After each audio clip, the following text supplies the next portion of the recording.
Thank you very much. We will now begin our afternoon program. Good afternoon once again, distinguished guests, respect leader from SEAMEO regional centers, representative from partner institutions, esteemed speakers, colleagues, and friends joining us both on site and online, ladies and gentlemen. On behalf of the organizing team, it is my honor to welcome you all to the Regional Policy Dialogue under the theme Empowering the Next Generation Through Mathematical Literacy. This afternoon, we will explore how mathematical literacy can be strengthened through systematic supports. Recording in progress. Teacher practices, appropriate technology, and regional collaboration.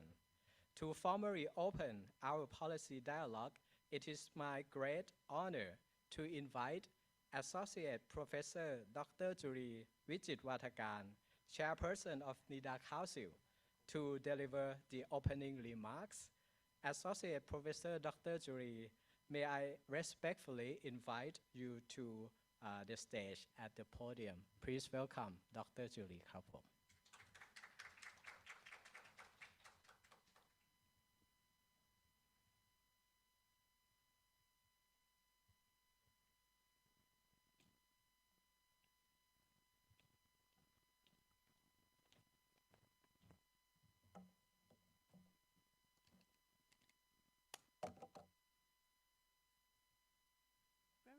Good afternoon to everybody. The room seems sparingly occupied because we have, with technology, now we have online participation as well. Therefore, the size of, usually in meetings, you do not really know how many people are actually listening to what's going on. But in any case, I would suspend with the formality of citing all the organizations involved. I think it takes very long. The MC had already mentioned it. But nonetheless, I would like to acknowledge Center Director and delegates of SEAMEO centers and representative from the Office of Educational Council, etc., and distinguished guests, ladies and gentlemen. On behalf of the National Institute of Development Administration, it is my great pleasure to welcome you to our Institute for this important policy dialogue, empowering the next generation through mathematical literacy. We are actually very honored to host education leaders, policymakers, researchers, practitioners, and partners from across Southeast Asia and beyond, who are together here in a conversation that speaks directly to the betterment of the future. So this is, I think, is important. Let me tell you a little bit about NIDA. NIDA was the one and only institution of higher learning founded by our beloved late King Rama IX more than 6 decades ago. His Majesty envisioned that development in various fields needed well-informed and knowledgeable leaders and practitioners. Hence, the necessity for Thailand to have a graduate-level institution that could provide study, research, and training for the betterment of the future. Since its inception, NIDA has continued to fulfill our mandate to contribute meaningfully to human capacity advancement and to help provide evidence and knowledge-based studies and consultation for the entire process of policy making and implementation.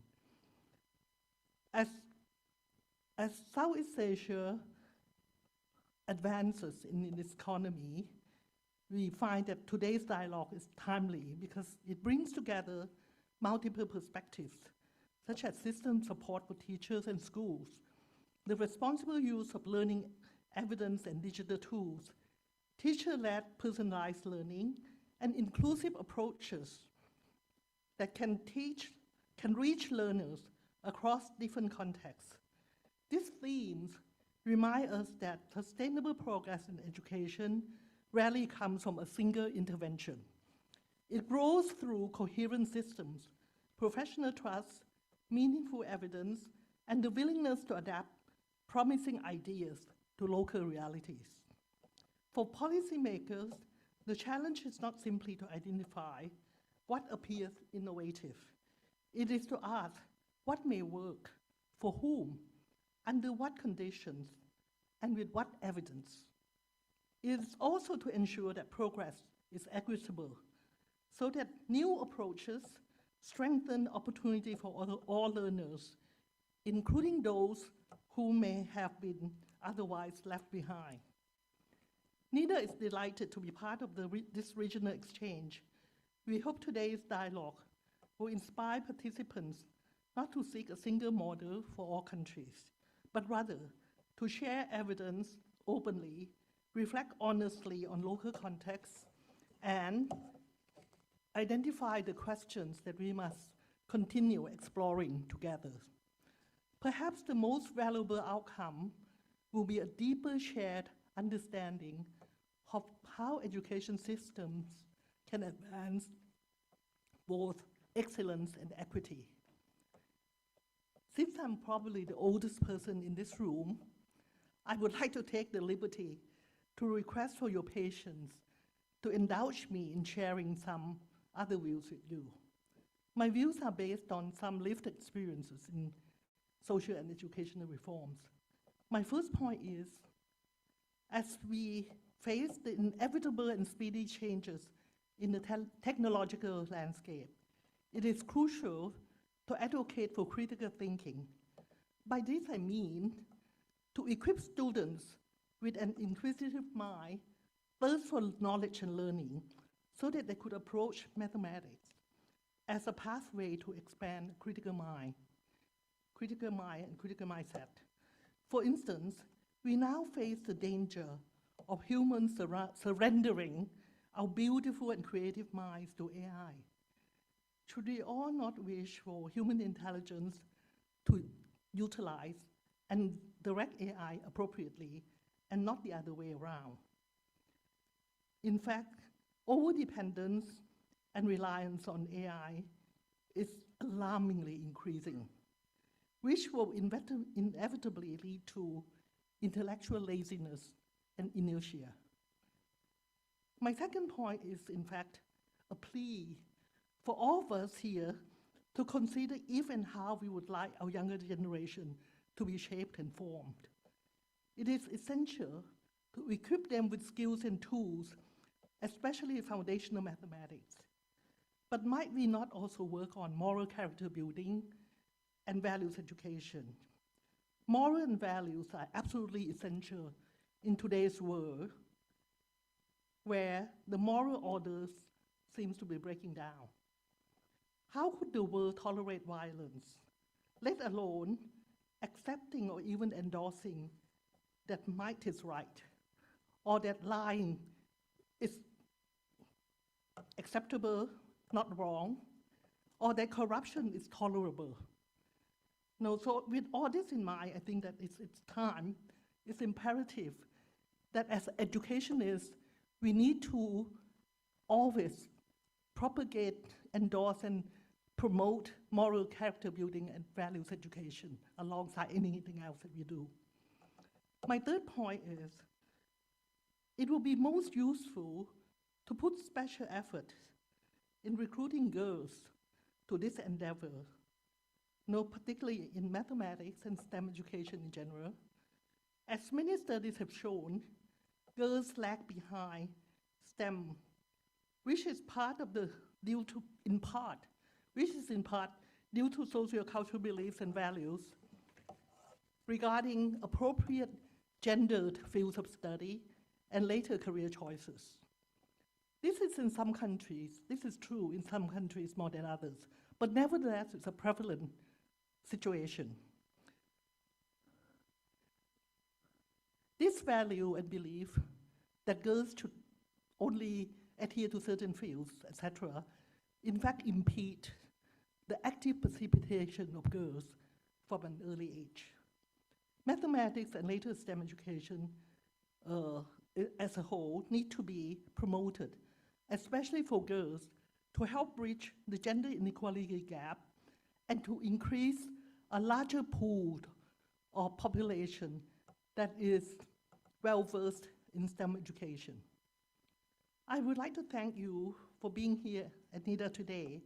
NIDA stands ready to cooperate and collaborate with partners in different areas of study and research that will contribute to meaningful change in human capability advancement. May this policy dialogue serve as a meaningful platform for learning, collaboration, and purposeful action. I wish the discussion every success. And with great pleasure, I now declare the policy dialogue empowering the next generation through mathematical literacy officially open. Thank you. Thank you very much, Associate Professor Dr. Julie. Please still remain on the stage a while, please. Thank you.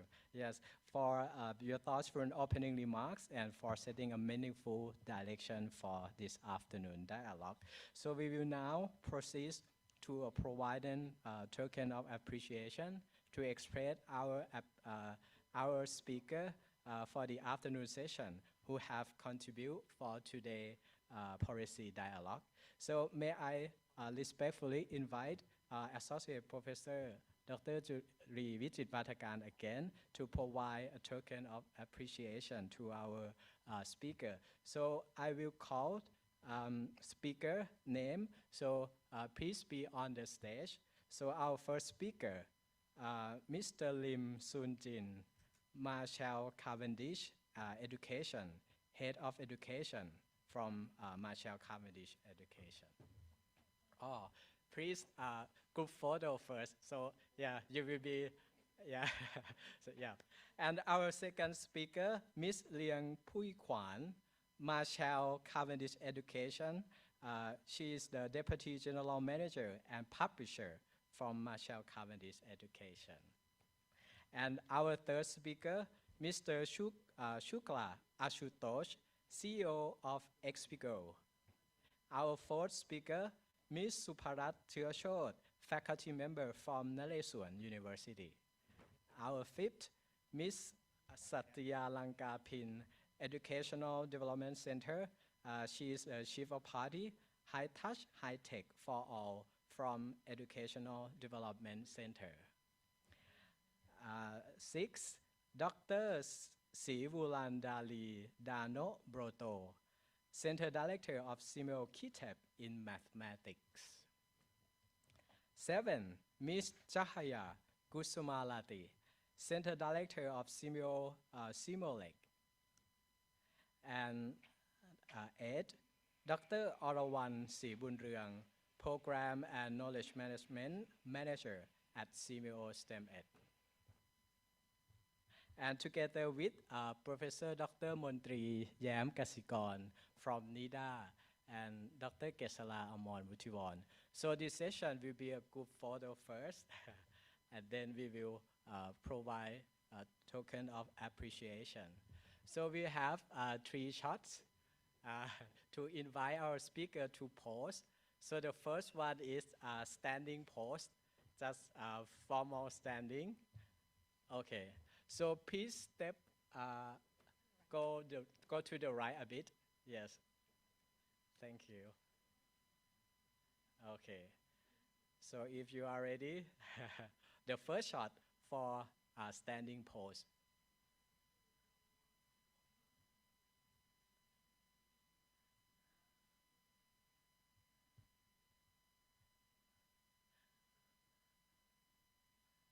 Okay, ครับ the second shot thumbs up กดไลค์ thumbs up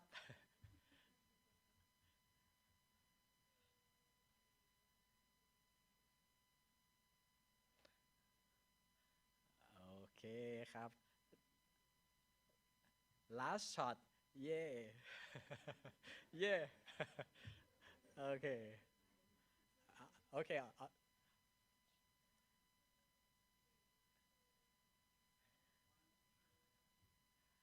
Wow, wonderful. Yeah, please Give yourself a lot of applause.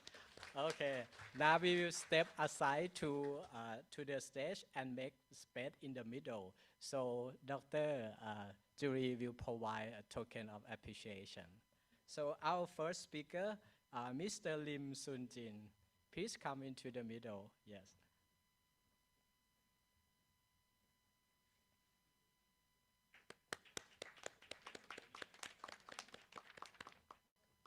The second speaker, Miss.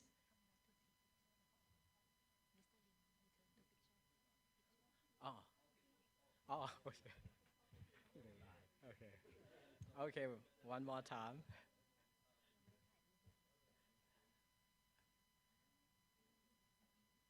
Okay, please hold on. Thank you. Please step aside. Our second speaker, Ms. Liang Pui Kwan, Deputy General Manager and publisher from Marshall Communities Education.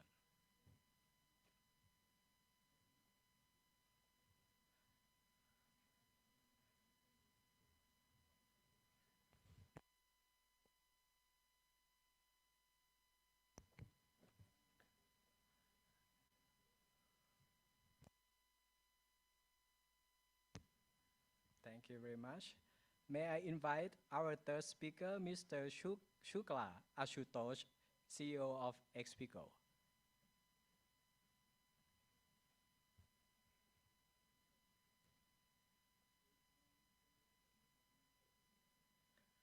Our fourth speaker, next, Ms. Suparat Thiashod, faculty member from Nalesuan University.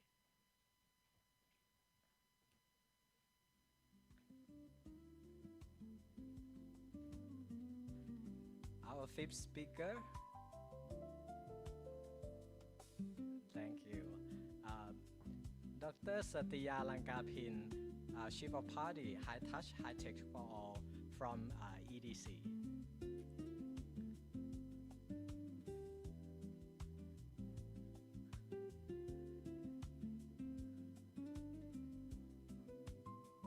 Thank you very much.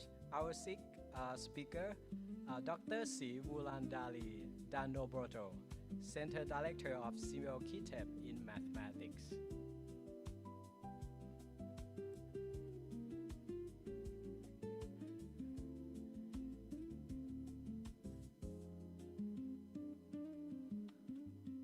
Okay, our next speaker, Ms. Jahaya Kusumalati, Center Director of SEAMEO Simulate.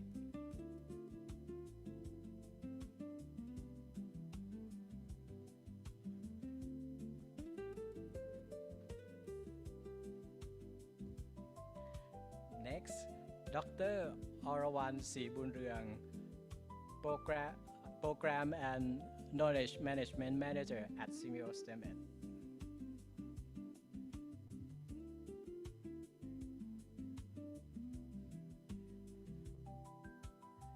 Next, Associate Professor Dr. Montri Yam Kasikorn from NIDA.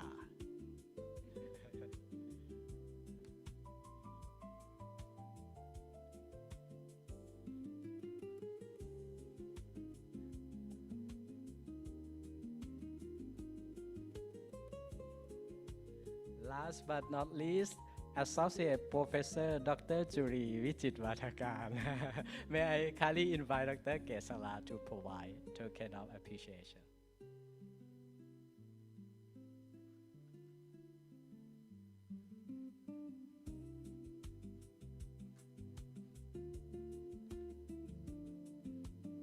Wow.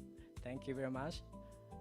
So please return back to your seat and we will have a group of photo again. Sorry. Sorry, yeah, please return back to your seat. Yeah, sorry. But this shot, we will take a photo from the center of the stage.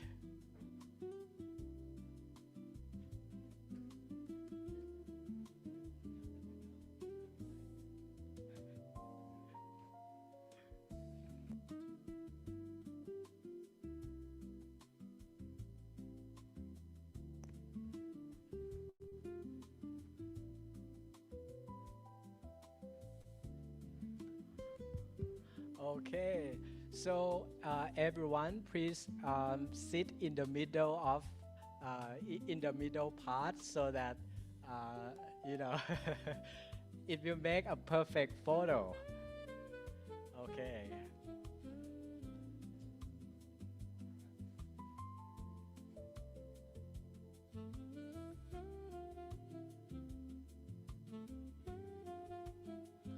Okay. Please sit closer. Okay, if you are ready, the first shot, smile. Okay.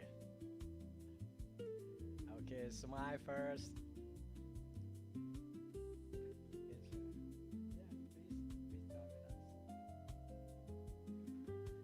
Okay. The second shot, thumbs up. Press like. Okay.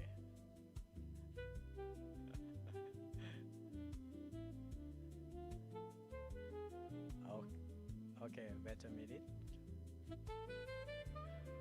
The third shot is mini heart. Okay, mini heart.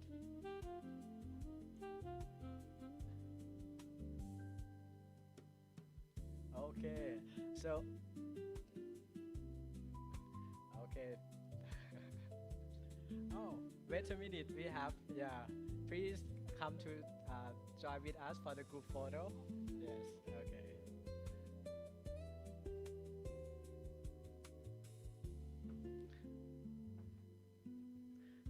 Okay, now. This one is special. We will post for 2 thumbs up. Okay, 2 thumbs up. Okay. 1, 2, 3. Yes. 2 thumbs up and smile. Okay, thank you very much. Okay, so before we begin our first session in this afternoon, please allow me to briefly frame on the flow of this afternoon. So we will move to the 4 connected sessions. So each session will feature virtual speaker introduction, and then will be the presentation block, and up to 5 minutes of question and answer at the end.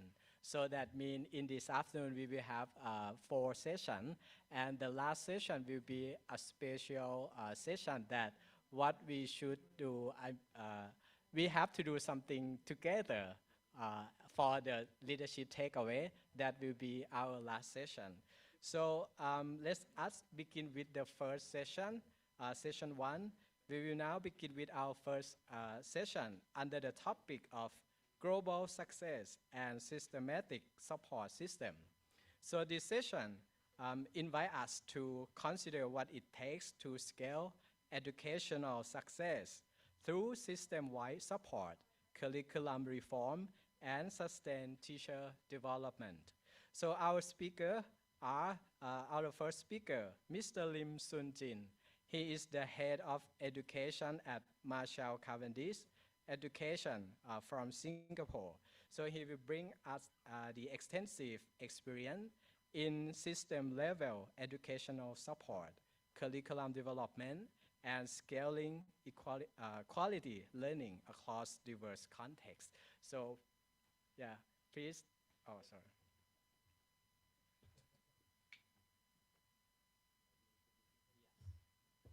And our second speaker, Ms. Liang Pui Kwan. She is the Deputy General Manager at Publisher from Marshall Cavendish Education. So Ms. Liang Pui Kwan, her work connected education publishing, curriculum resources, and classroom needs, helping us to think about how quality material can support teacher in practice. So may I now invite our speaker to begin the session. So the floor is yours. Mr. All right, Lim. very good afternoon to everybody, distinguished guests. First, I'd like to thank NIDA and SEAMEO for extending the invite to Marshall Cavendish Education for us to be here to be able to share with you what we do globally. First of all, I think it's great, before even I start speaking, I get a gift, so I think this is something, that motivates us even further to share as much as we can. And of course, today we are going to talk about global lessons and evidence. But the first question when I came up from professor who asked, the first question asked me, are you guys non-profit? And who are you guys? So I think the first 10 minutes, I'm going to share with you what we do at Marshall Cavendish and who we actually are. Right? And of course, PQ will go into the evidence and the technical part that shows you that math works for us in Singapore. All right? To start off very quickly, I just want to show this chart. The funny thing is that people say, you are from Singapore, you must be a Singapore company. A matter of fact, we are a Thai company because we are owned by Thai Bev. My bosses are all from Thai. But doesn't matter. I think we are all part of ASEAN, right? That's more important. All right? I'm just going to go on. I'm going to skip this.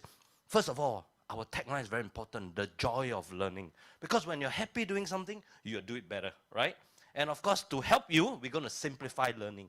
That's the key thing about Marshall Cavendish. We provide everything for teacher and students. It's so easy to teach and learn, right? And we're going to show evidence of that, hopefully, by my colleague right there. Okay? Of course, I'm going to skip this. You know what? The funny thing is that Marshall Cavendish has been part of the Singapore's education journey. I'm not young, by the way, I'm in my 50s, although I look quite young, right? But the matter of fact is that I studied Marshall Cavendish when I was a kid.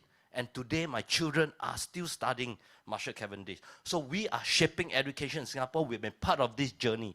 I dare to say that we have been the cornerstones of Singapore's education success, all right? Since 1968, we work with MOE more than 20 years. I'm going to share a bit. 8 offices around the world. We have touched more than 100 countries. As a matter of fact, 103 countries, because yesterday we just got the first project from the Ministry of Education in Bhutan, right?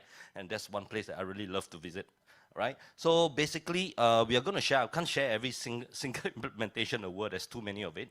But we have actually produced our content in many different languages, even as far as Russian, Uzbekistan, Spanish, Bahasan, Indonesian, and many more as well, right? First of all, Singapore is very small. That's why human capital is the most important for us. We got no water, by the way, we don't even have people. You believe it? Out of 6 million people, I think about 50% are foreigners, a matter of fact. So basically, so to us, education is such a pivotal and important thing. In the 80s, when we first took like a PISA exam, let's put it that way, international studies, Singapore ranked very low. So somewhere in the 80s, Marshall Cavendish was appointed by the Ministry of Education Singapore to reform our curriculum. And it took us 10 years, especially in math, right? Then finally, from there onwards, you know that we have consistently done well in international studies. All right, so we have been part of this journey. I just want to say that. Holistically, the whole idea for us is that we are not just about books, right? But books are still very important. It's about content, right? It's not only about content, about professional development, about AI and technology, digital resources. And put all together, we provide a form of consultancy to help enhance and meet your educational outcomes. All right, so this is what we do. And of course, I'm just going to skip. Singapore has a very unique pedagogy, or I would call it approach or methodology. It's very conceptual, understanding is important, step-by-step guide. And we focus on developing thinking skills. Math is not about 1 + 1 = 2, right? We'll use Excel, we'll use calculator, but I think it's to develop the critical skills of problem solving. And I'll prove to you why through PISA very quickly later, and this is important. And of course, detailed lesson plans, right? A lot of teachers in the world, they always love our teacher's guide, love our lesson plans. We just go step by step, right? So that everybody can have the joy of learning and teaching. Whatever curriculum we put, we have Cambridge curriculum, we got local curriculum that matches different country, even the Merdeka curriculum in Indonesia, but they're all using our same Singapore methodologies. All right, so that is something that we would love to share, that PQ will share a bit on math. You see, it's not just a book. We provide so many resources that comes with the book. Sometimes you don't even need the book if you ask me. You just need this set of resources, you can help you. I'm just going to skip through very quickly and show some example. Like every chapter we have a video, because that's to ignite the thinking of the students, right? That's related to the topic. Or even we got AI. When you learn English, right? You got nobody to speak to. At least you got AI now to speak to you, Imagine if English is a foreign language for me, I go back, I speak to my parents in English, they probably can't reply me. But now with AI, we can have a conversation and they can correct you and even teach you. So this is how application of AI. And this is what am I talking about? Like, let me see. Oops. I think never mind. I can't show you. I think, yeah, the slide is gone. Okay, professional development is very important, which we have, self-directed learning courses. We do a lot of customized training. We train more than 10,000 teachers worldwide in the last 2 years itself. I will show you, explain to you some of the trainings that we do. And of course, it can be face-to-face, it can be online as well. Very customized. We even bring a lot of teachers. This set of teachers are from Kazakhstan. They come all the way to Singapore and we run workshops for them. We visit National Institute of Education. We let them visit schools. So we do a lot of learning journey. Sometimes I ask myself, are we a tour agent? Maybe we are, right? But we are focused on learning, right? So this is important. Putting all together, we have a framework for education. We do so much consultancy, which I will just run through very quickly. You see, this is teams. Teams measure curriculum. PISA measure more on the application, right? I think if we look at the top 5, wow, a lot of Asian countries must be the air we breathe or the food we eat. Actually, no. But the main thing we realize is that in the center of our common pedagogy is problem solving, all right? And of course, PISA as well. We've done well. Surprisingly, we are not native speakers, right? We also have our own, languages. But Singapore ranked #1 in PIRLS. In English. We are the #1 English speaking, writing and reading in the world. Surprisingly, right? Because why? I think we have a very strong, we are best in teaching English. We may not be the best speakers, not best writer, but we have found a way to teach English. So I think this is something that, I want to talk about PISA because I think it's very important. The impact is bigger than you think. There's 8 levels, right? But I think the important level is 2. If you ever have a chance, go read the report, go deep into the question. If you have more than 50% below the math, right? Below the level 2, I think your country may going to be facing a quality of workforce and you're going to have an economic lashback. I'm serious. Because you look at the question, you will be worried. And so because of this, I think, why did Singapore do well? That's the next question. It's not incidental. You see, PISA is taken at 15 years old. At grade 2, I think grade 2 is 7 years old, we already started having it in our content. Math is about problem solving. It's not about computational. And then it's about mastery, and we go up. At grade 4, we intensify it. So it's not by chance we do well in PISA. It's very intentional, all right? And of course, consultancy-wise, I think some of the evidence will be shared by PQ very shortly. We've done it for United UAE. We did a curriculum review for Azerbaijan as well, Egypt, so many. I'm not going to go through all. Qatar, everything, there's a variation.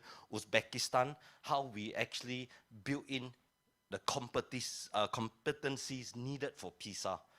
The result is going to be out in a couple of months. We are all nervous, but I can tell you, all the countries that we work with, they will all do well and better. All right? Of course, I'm just going to go on. I'm just going to go to one more. Brunei, since 2013, they are still using the content that we have. PAC, I think somebody are from Philippines, right? We work very closely with PAC as well. We deliver leadership workshops for them. And US is a very interesting thing. It's one of my biggest market. I got more than 9,000 schools in US using the Singapore math. But the question is why? Is it proven, right? So what we did is that we have an efficacy study done by the American Institute of Research, right? Not done by me, of course, done by me, everything will be great, right? So the first thing, I'm just going to go through because very small. The advanced proficiency, when we did, or before we implement our thing, is level with the American way of teaching. But the advance went up from 32% to 54% after 1 year, right? And for the proficiency levels, means the so-called just pass, went down because they all went to the advance. And for the failure rate, it went down from 18% to 6%. So therefore, it works, and it exploded in the US, right? I hope it explodes many places in the world as well. All right, so this is something. There's something I like to share, which I love this slide. You know, English, math, science, they're all important. Why? Math is to solve problem. It's not about computation. Science is to find the problem so you can innovate and improve. English is to communicate. That's for Singapore, English, to communicate. Put all three together, it becomes very, very powerful to build 21st century competency, critical thinking, collaboration, and everything. All right? So to us, in the ministry, maths is a vehicle to build logical reasoning, abstract thought, analysis. And this later PQ, you'll see it in our math pedagogy. Okay? And this is what we want to build as Singapore likes to build people that are cross-cultural, global awareness, able to be inventive, and able to communicate and collaborate. Okay, with this, I'm going to invite my colleague here, PQ, Pui Kwan, but PQ is easy. She's going to bring you back to 1995. All right, PQ, all yours. Thank you.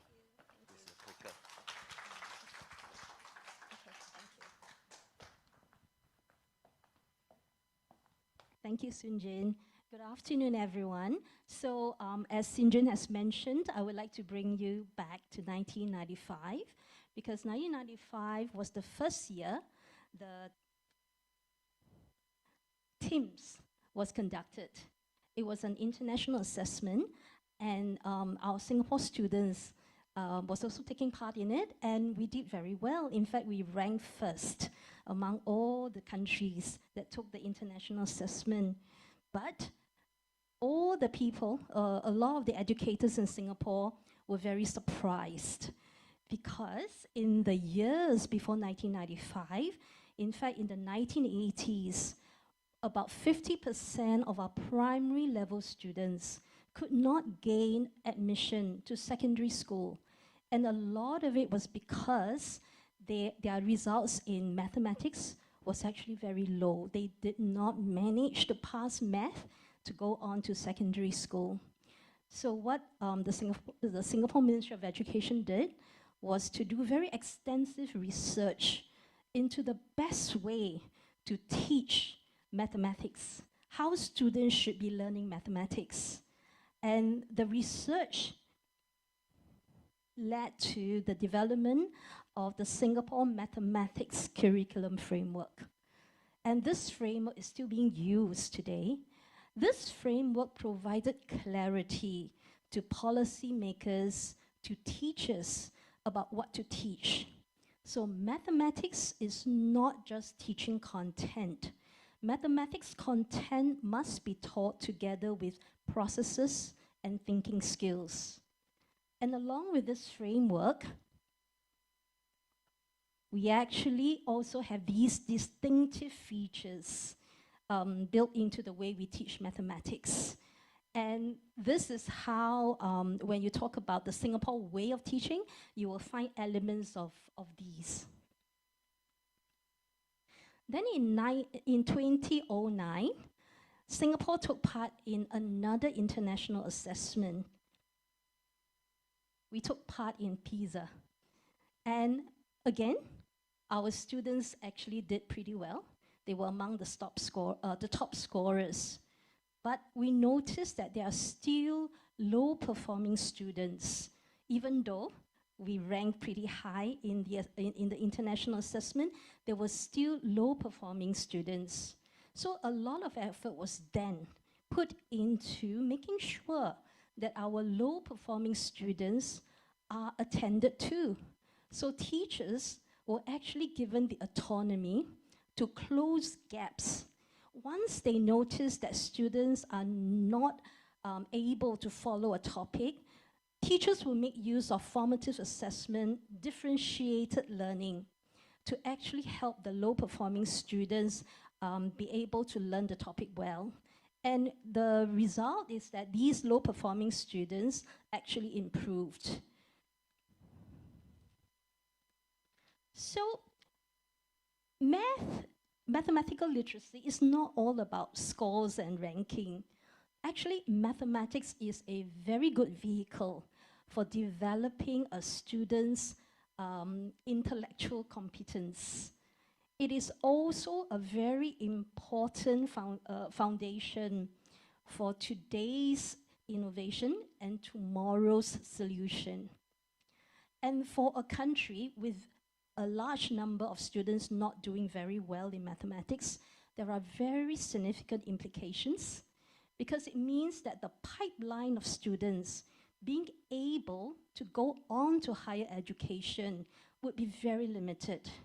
And when that happens, it means that the economy will also be hindered.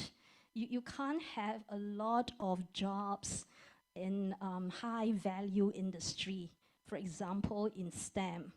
So there are very serious implications. And based on what we notice about the importance of mathematics and mathematical literacy, we developed the MCE integrated solution for improving mathematical literacy. And our solution is a combination of the extensive experience we have working with the Singapore Ministry of Education for all the previous years, and also the expertise of our highly regarded experts in Singapore. Our solution is led by Dr. Cynthia Sito. She, before her retirement, was actually the principal master teacher with the Ministry of Education, and she actually taught all the mathematics teachers in Singapore. So we are very privileged that she has actually consulted with us, and she helped us develop this mathematical literacy solution. So our solution is actually based on this model, because we believe that for a solution to be successful, to be sustainable, 3 critical factors must be addressed: curriculum, teachers, and schools. So you will see that we try to have components in our solution that address these 3 critical success factors. So 3 key components that we include in our solution is, number 1, high quality textbooks. So if it's not print textbook, then a digital platform that can supply the content. And we also emphasize capacity building training for teachers. And we provide post-training mentoring and coaching. So teachers don't just come to us for 3 days, 5 days, and then will be left to implement their own learning. We actually will go back in and provide them with mentoring and coaching over a period of time. And finally, it is very important that the teachers have very conducive environment in schools. The principals and the school leaders must encourage, must support what the teachers are doing, because they are changing the way they teach. And sometimes that change may mean that the noise level in the school will go up. So the school leaders therefore need to understand and not reprimand the teachers if the classes become too noisy. So what is the goal of our solution? The goal of our solution is actually to move learning from surface understanding to deep understanding. So in everything that we do, especially the capacity building training, we equip teachers with strategies to be able to develop this movement, this growth in our students. Now I would go into a little bit of detail regarding the solution that has been implemented in various parts of the world. I will focus on 3 examples, one from Central Asia, one from the Middle East, and one from Southeast Asia. Unfortunately, due to confidentiality issues, I can't name the countries, but I can share what we did with them. As I go through the examples, the 3 examples, you will realize that even though I talked about the the solution for improving mathematical literacy, the 3 examples actually contains variations They are not one homogeneous solution that we apply to all countries, because different countries have different requirements, have different constraints, different conditions. The first example is from Central Asia. You will notice that this solution was implemented worldwide, and more than 1 million students were actually involved in the project. We actually also trained about 40,000 teachers on how to teach math the Singapore way. This country is very interesting. Before we began the project, we actually looked at the score that they achieved in PISA 2022. And we found that more than 80% of their students were below the international benchmark level. So it is actually a country that has a very low level of mathematical literacy. What we did was we trained the teachers, we also provided coaching, but we also gave them a digital platform where students could practice, could enter into deliberate practice for 30 minutes every day. Deliberate practice is not the same as repetitive learning. Deliberate practice means that we will provide them with questions so that they can gain automaticity in some of the more routine procedures, so that their short-term memory would be free up to solve novel questions, to deal with additional information that they have to provide solutions for. So that's the reason why this daily practice is actually very important. This country took part in PISA 2025. The results will only be released at the end of this year, but we know that from initial feedback that the country actually did very well. And in fact, the country did not believe that they did so well. So let's see at the end of the year how they, what's the outcome for them. The next example is from the Middle East, which is a total contrast to the first example. This country consists of, or this project is only implemented for one city with about 19,000 students and about 400 teachers. So in comparison to the first example, this is on the other side of the spectrum. But we were able to also provide them with the solution for improving mathematical literacy. And this time, we also conducted the training in both, conducted the project in both English and Arabic, which is a difficult subject, a language. For the first example, we actually did it in English, Russian, and a local language. So the solution can be translated and can be transferred into different countries using different medium of instruction. This country did not have mentoring because the leaders feel that they can handle that on their own. So they asked us to train the teachers and also to provide the digital platform. And also, again, the country in the second example took part in PISA 2025. And we have also been hearing from them that unofficially, they have improved. So that's very good news for us. The third example is from Southeast Asia. Again, not a very big country, with only 4,000 students involved. This example does not include a digital platform, but it included textbook licensing. So what the country did was actually to adopt the Singapore textbooks, of course localized to the country's context, and the textbooks are still being used today, even though the solution was actually implemented a while ago.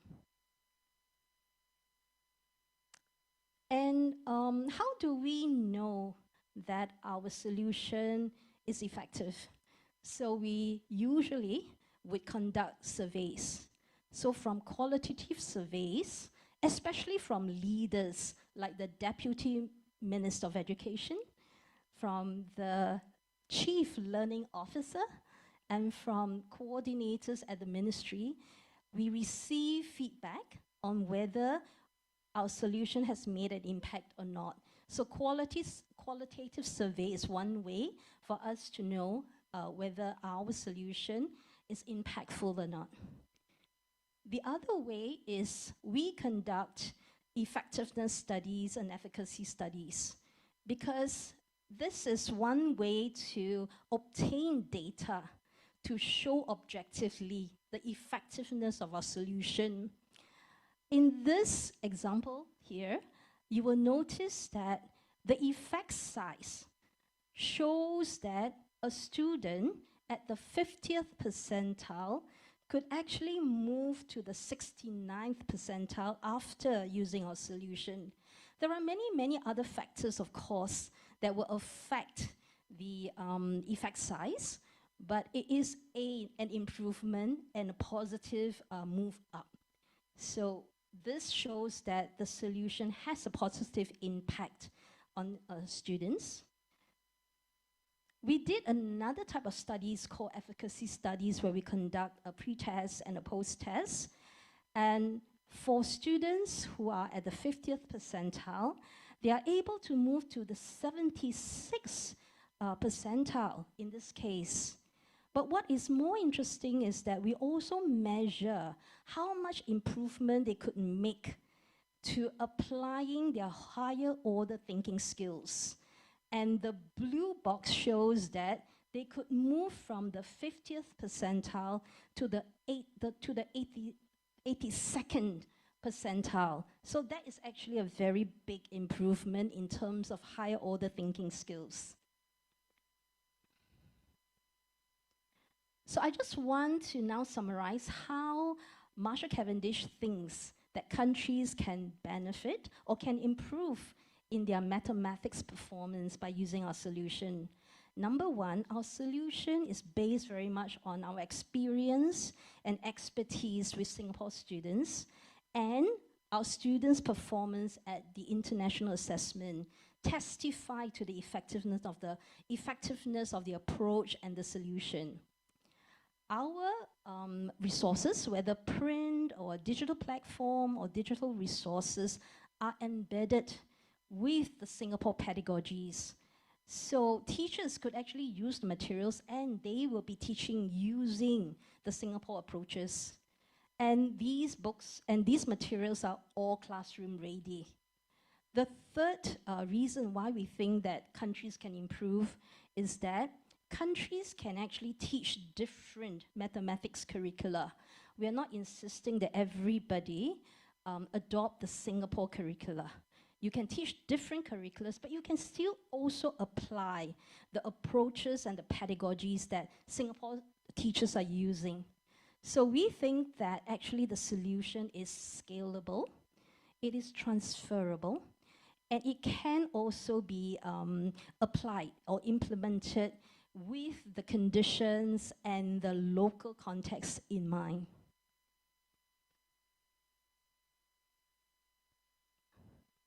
Oh, finally, I think we want to also conclude by saying that we believe in Marshall Cavendish that for an educational solution to be successful and sustainable, we need to just remember we need to have good curriculum, good teachers, and good schools. Thank you. And if you have further questions, please feel free to contact us. Thank you. Thank you very much, Mr. Lim Soon Jin and PQ, Miss PQ. So we would like to open the floor. If you have any question, please raise your hand and our team will provide you with a microphone.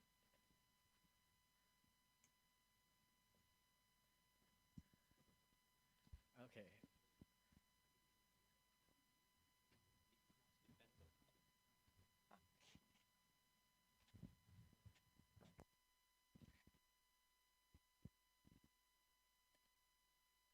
Can you share a little bit more about Marshall Cavendish's approach in promoting higher order thinking?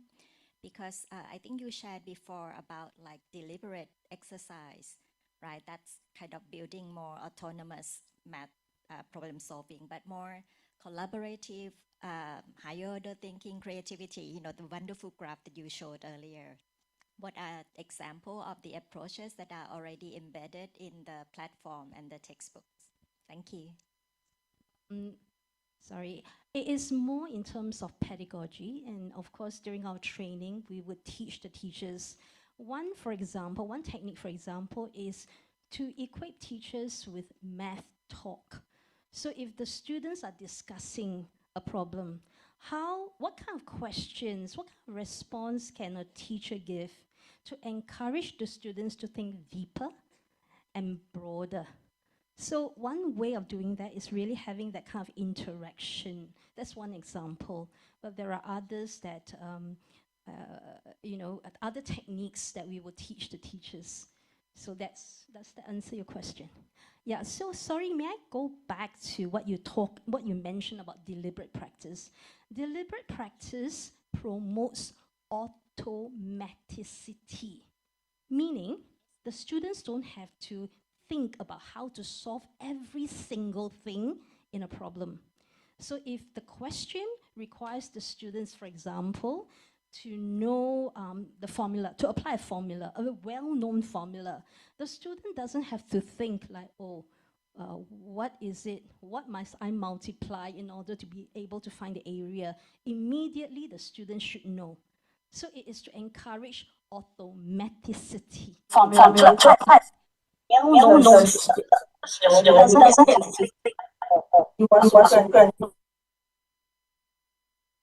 Thank you. Like building the muscle memory for the brain. Thank you very much. So we have one more question. So if you would like to, please raise your hand if you have a question. Thank you. Okay, so yeah, thank you very much, Mr. Rim Sunji and Ms. PQ for your insightful presentation. So please give them a round of applause again. So next, our second session is the empirical proof and digital innovation in the classroom, or digital evidence and local implementation. So this session explore how evidence, assessment, and digital tools can work together to support meaningful teaching and learning. So our speaker are the first speaker, Mr. Shukla Ashutosh, the CEO, CTO, and father of Expigo. So Mr. Ashu, he will share how AI support assessment and learning technology are designed to make learners' strength, gap, and progress more visible for educators. And our second speaker, Ms. Supalat Thirshoth from faculty member from Naresuan University. So she will offer a local implementation reflection on what can be learned when a digital assessment tool is explored in context. So please welcome our speaker to begin the session.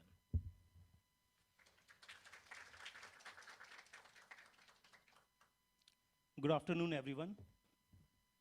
Come on, let's do one more time. Good afternoon, everyone. When I was 16-year-old, my dad always asking me to focus more on studies. I go back home and I try to see like how can I focus more. Actually, I didn't have that knowledge. I came to Singapore in year 2007, and my daughter started learning in Singapore MOE, Ministry of Education Schools. She was studying the books from Marshall Cavendish. And in 2018, I asked the same question to my daughter. Why don't you focus on studies? And she asked me, how should I focus? And that brings me a question, like, is it really, they really know how they should focus, or shall we provide some technological solution which can really identify the gaps between their weaknesses and strength, and they should focus more on that so that they can get good marks in the exams. And that's where Explico started. So thanks to my daughter, thanks to Marshall Cavendish, And thanks to Singapore, who has given this opportunity to me. My name is Ashu, and I'm the CEO and founder of Explico. I am in Thailand, Bangkok. We are deploying our solution to some of the schools here with the help of Smart Education Hub. NIDA is sitting with me. She's one of my partner. And we are trying to equip the school with the digital platform. But one question, do you think that this digital platform is enough for us to improve the solution or to improve the ecosystem? Well, I don't think so. I'll show you why.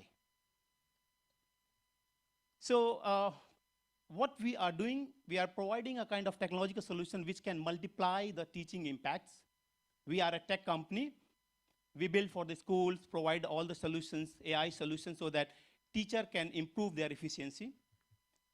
We provide the faster and more precise teaching methods, a kind of centralized bank which teachers can use it to identify the gaps in their class.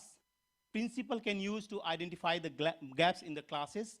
Parents should be able to know that what exactly their kids are really lacking of, like what I was struggling in year 2018. And also we are providing some solutions which can really provide a very efficient solutions to the teacher, so that they don't really need to look for the solution outside of the system. So technically we are providing a kind of complete model. I'll show you how exactly it's happening. We are impacting around 1,000 plus schools worldwide, including Singapore, India, Indonesia, South America, specifically Peru and Chile, and now in Thailand. Part of Microsoft, Google AI, Meta, AWS, Enterprise SG, they are supporting us so that we can expand outside of the Singapore.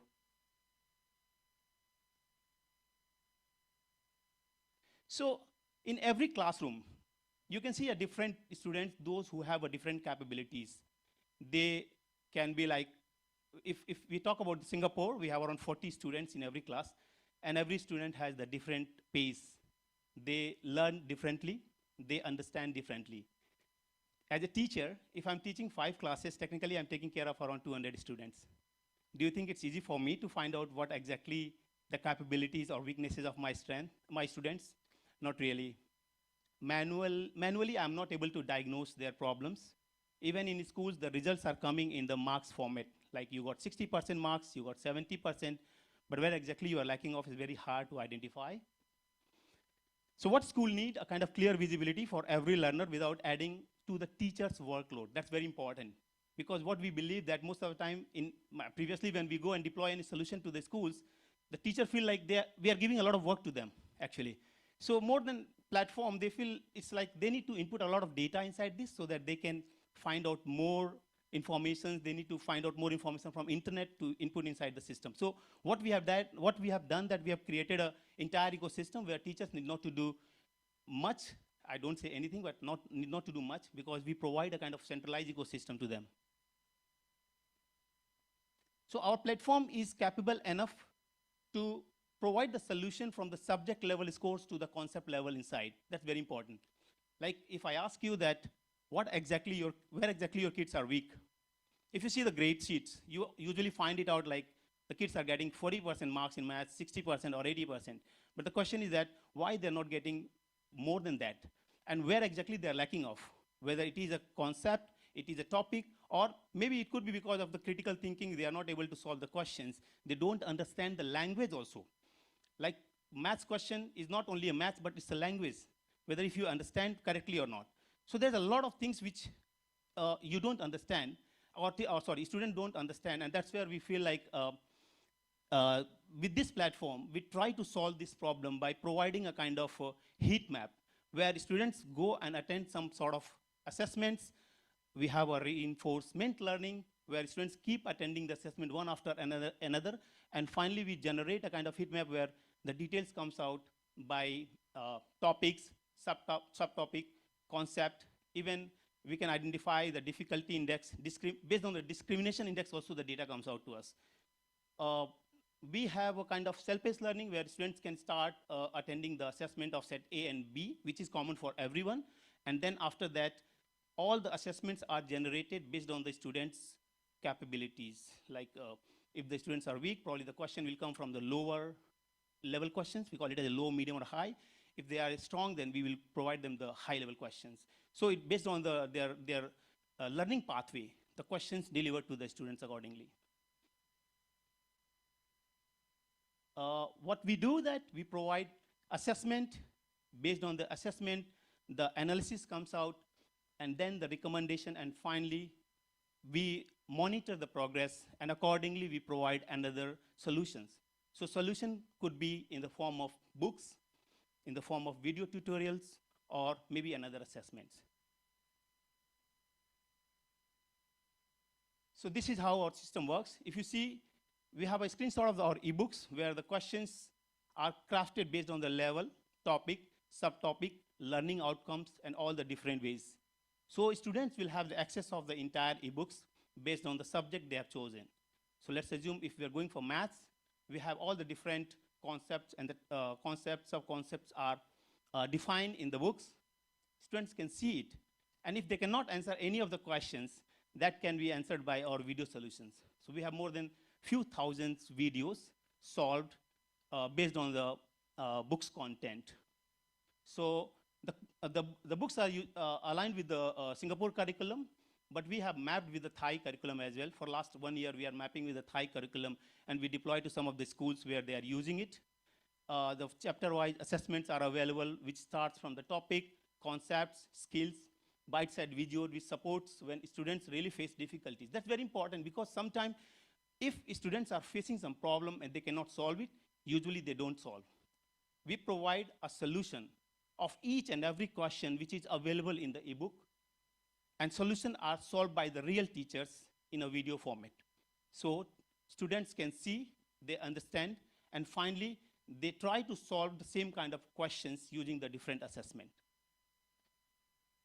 So we have a repetitive practice until the competency is achieved. And yeah, this is what I was talking about.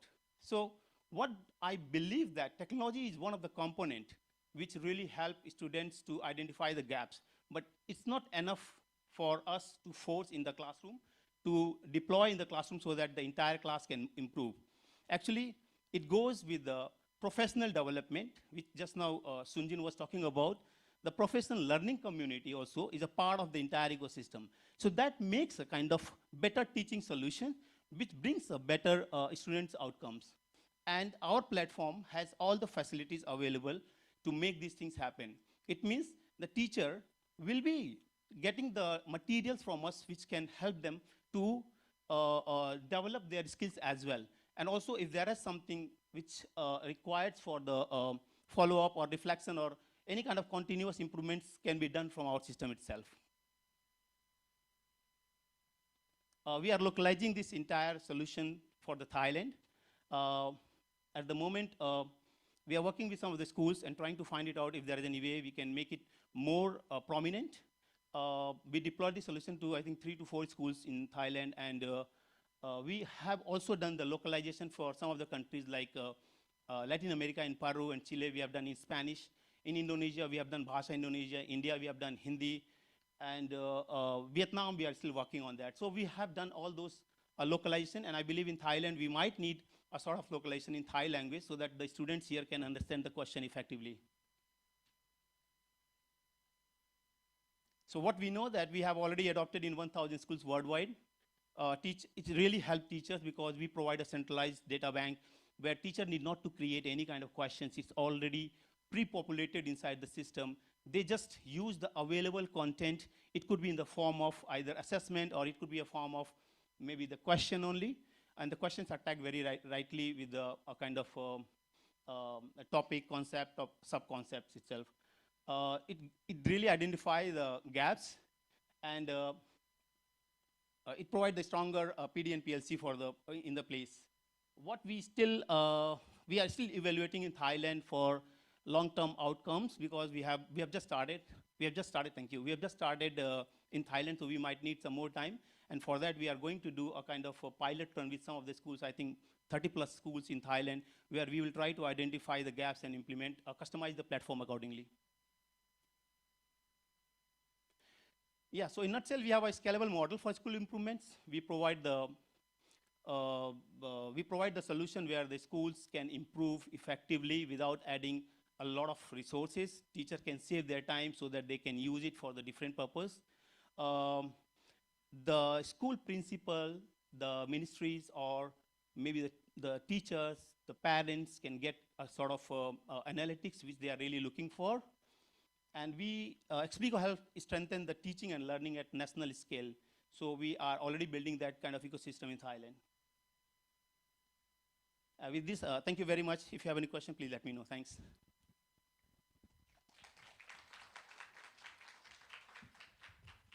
Okay, so before we move to our second speaker of this session, do you have any question regarding Mr. Ashu's presentation? Okay.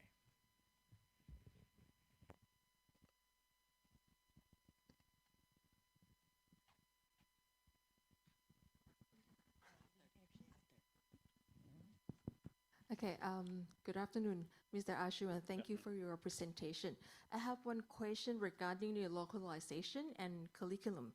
It seems you have to adapt your platform to match with each country's curriculum. Am I correct? And in your platform, where do you put the teachers? Are they the user of the tool, or where do you put them? Okay, so you asked me two questions, so I'll answer first one. So when we go to any country, we try to look for the curriculum of that particular country, and we match with the Singapore context. So for example, when we came to Thailand, we were looking for the curriculum of Thailand, and we identified that if you talk about the Bloom's taxonomy, they have the 6 different layers. And when we talk about the Thailand, they're going from 1 to 5. They don't go to the 6 layers. So we, and also some of the topics are really matching with the Singapore curriculum. So we try to match the topics, concepts accordingly, and the difficulty level of the questions. And then once the topics are matched, we deploy the solutions specifically for that country. So that's one of the things which we are doing. Localization could be one of the requirements based on the country needs. So Thailand, I think we recently received some of the requests that they look for the Thai localization, but not for all the questions, because some of the questions in Singapore, usually the maths question, or even the maths questions, you really need to be expert enough to understand what exactly the questions are.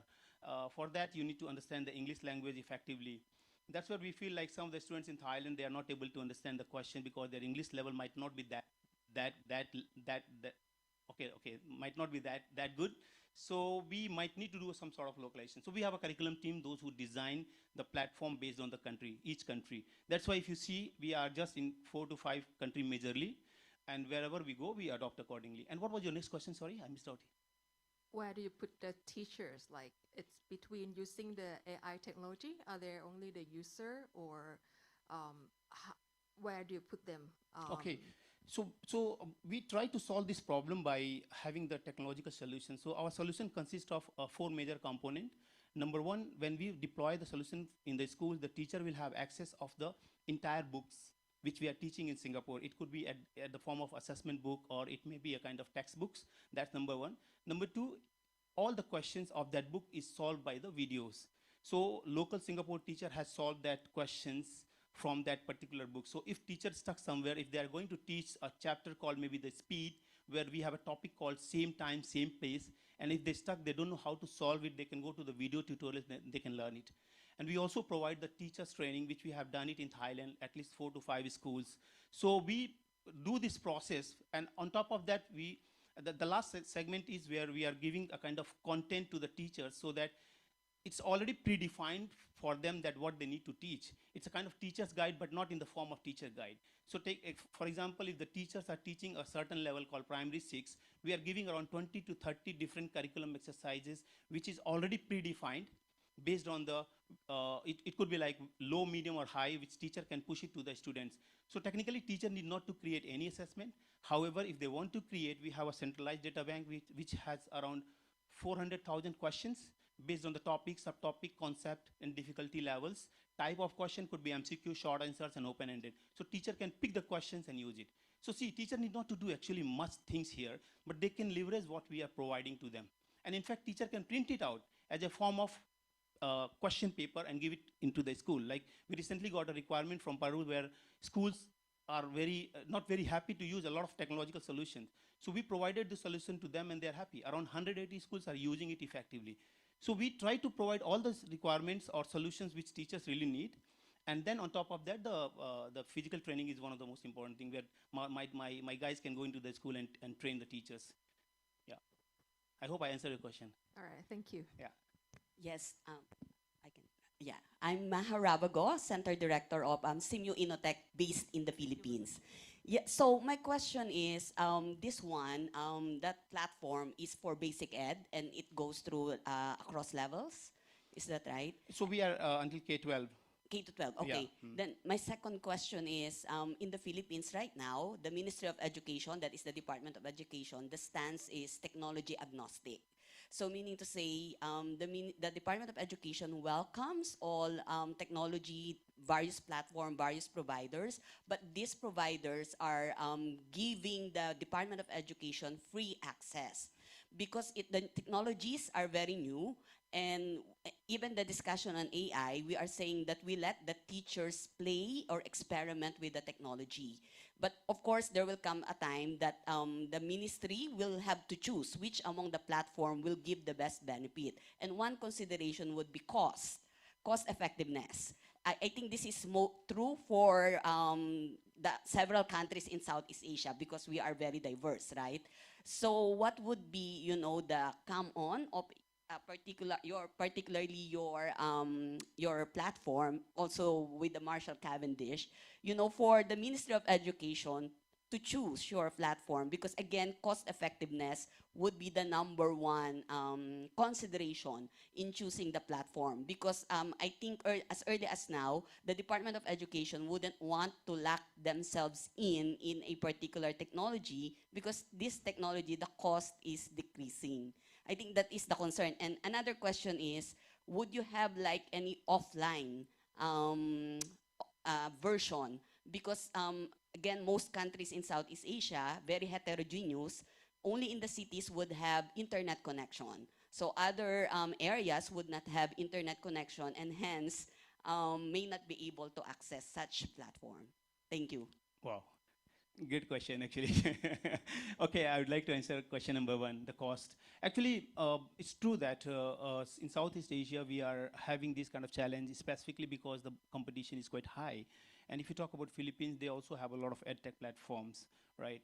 I think what usually we do that when we go and deploy our solution to some of the ministries or some of the cohort, we do pilot first, and we try to explain whether this pilot is really useful or not.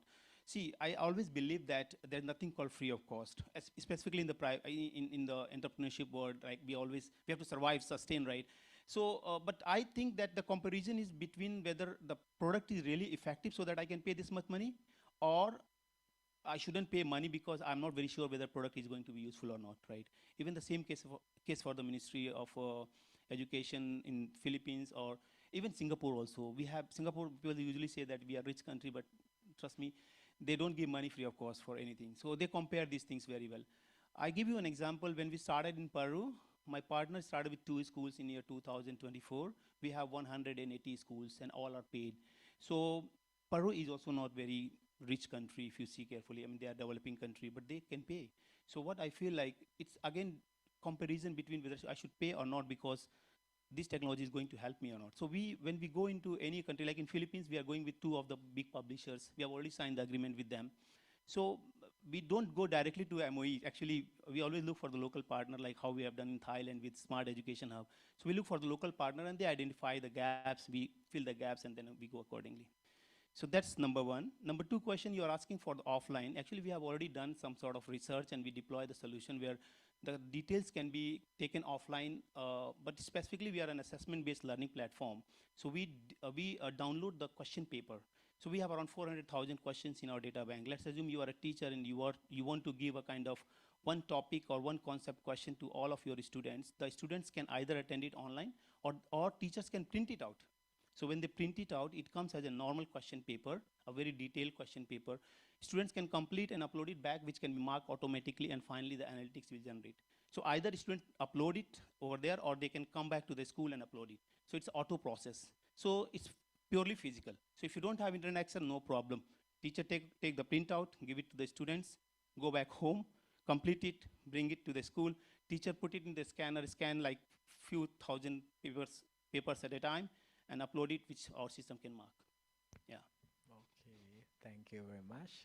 As time constraint, so we will learn more from our second speaker for this session. Thank you, So thank you. Thank you, Thank you very much. Mr. Ashu. Yeah. So she will share her experience on using technology platform. So please welcome Ms. Supalat. Do we have the clicker?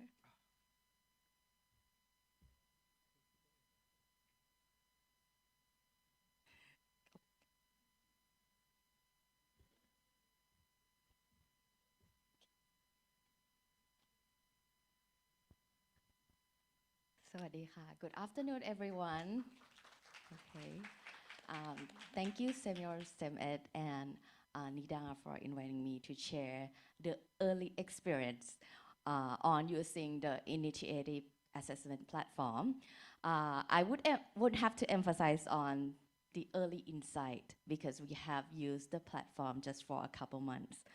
So before we get into what the implementation is, I would like everyone to know a little bit about the background of the schools that I implemented the online assessment platform to our students.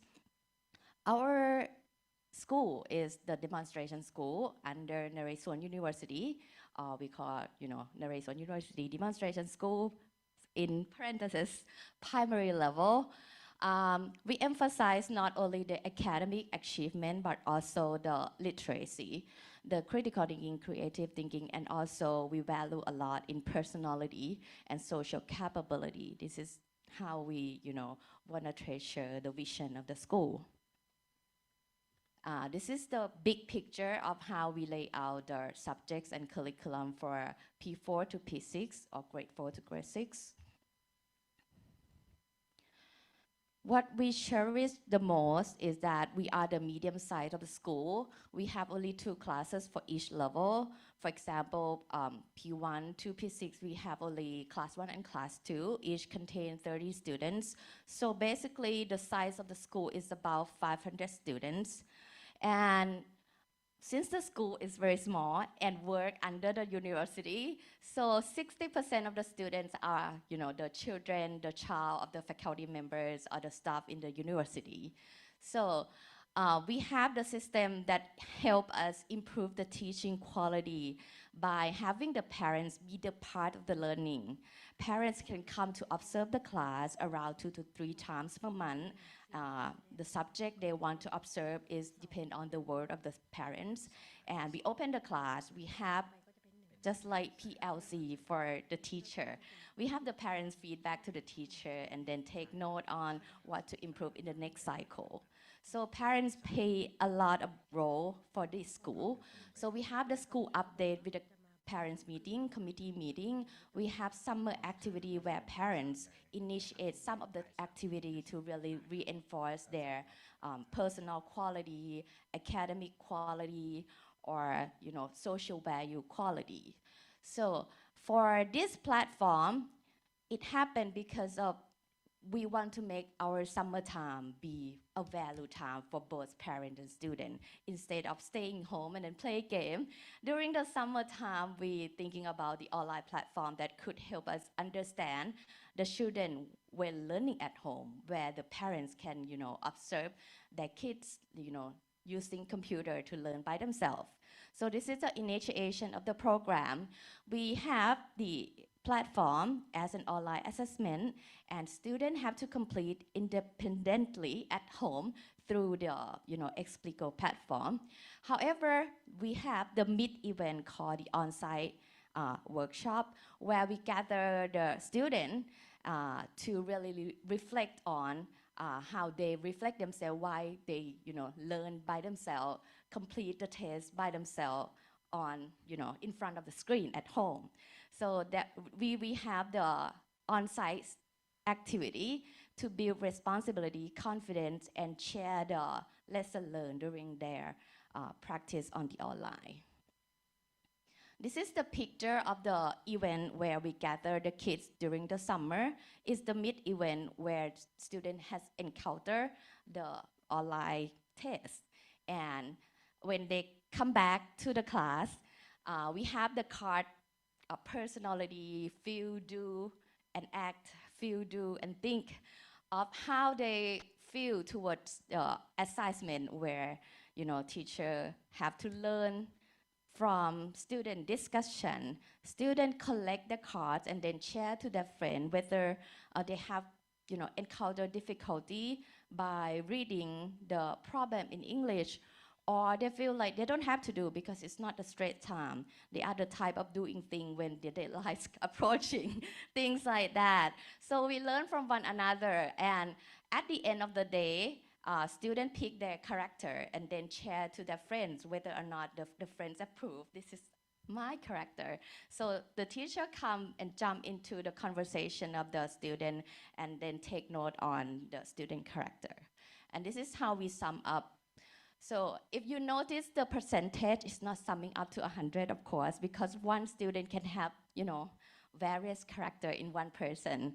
So we have the natural preparer where, preparation, doing things, doing assignment regularly based on daily routine is really the habits. We have step-by-step planner. We're gonna do when we know the step clearly.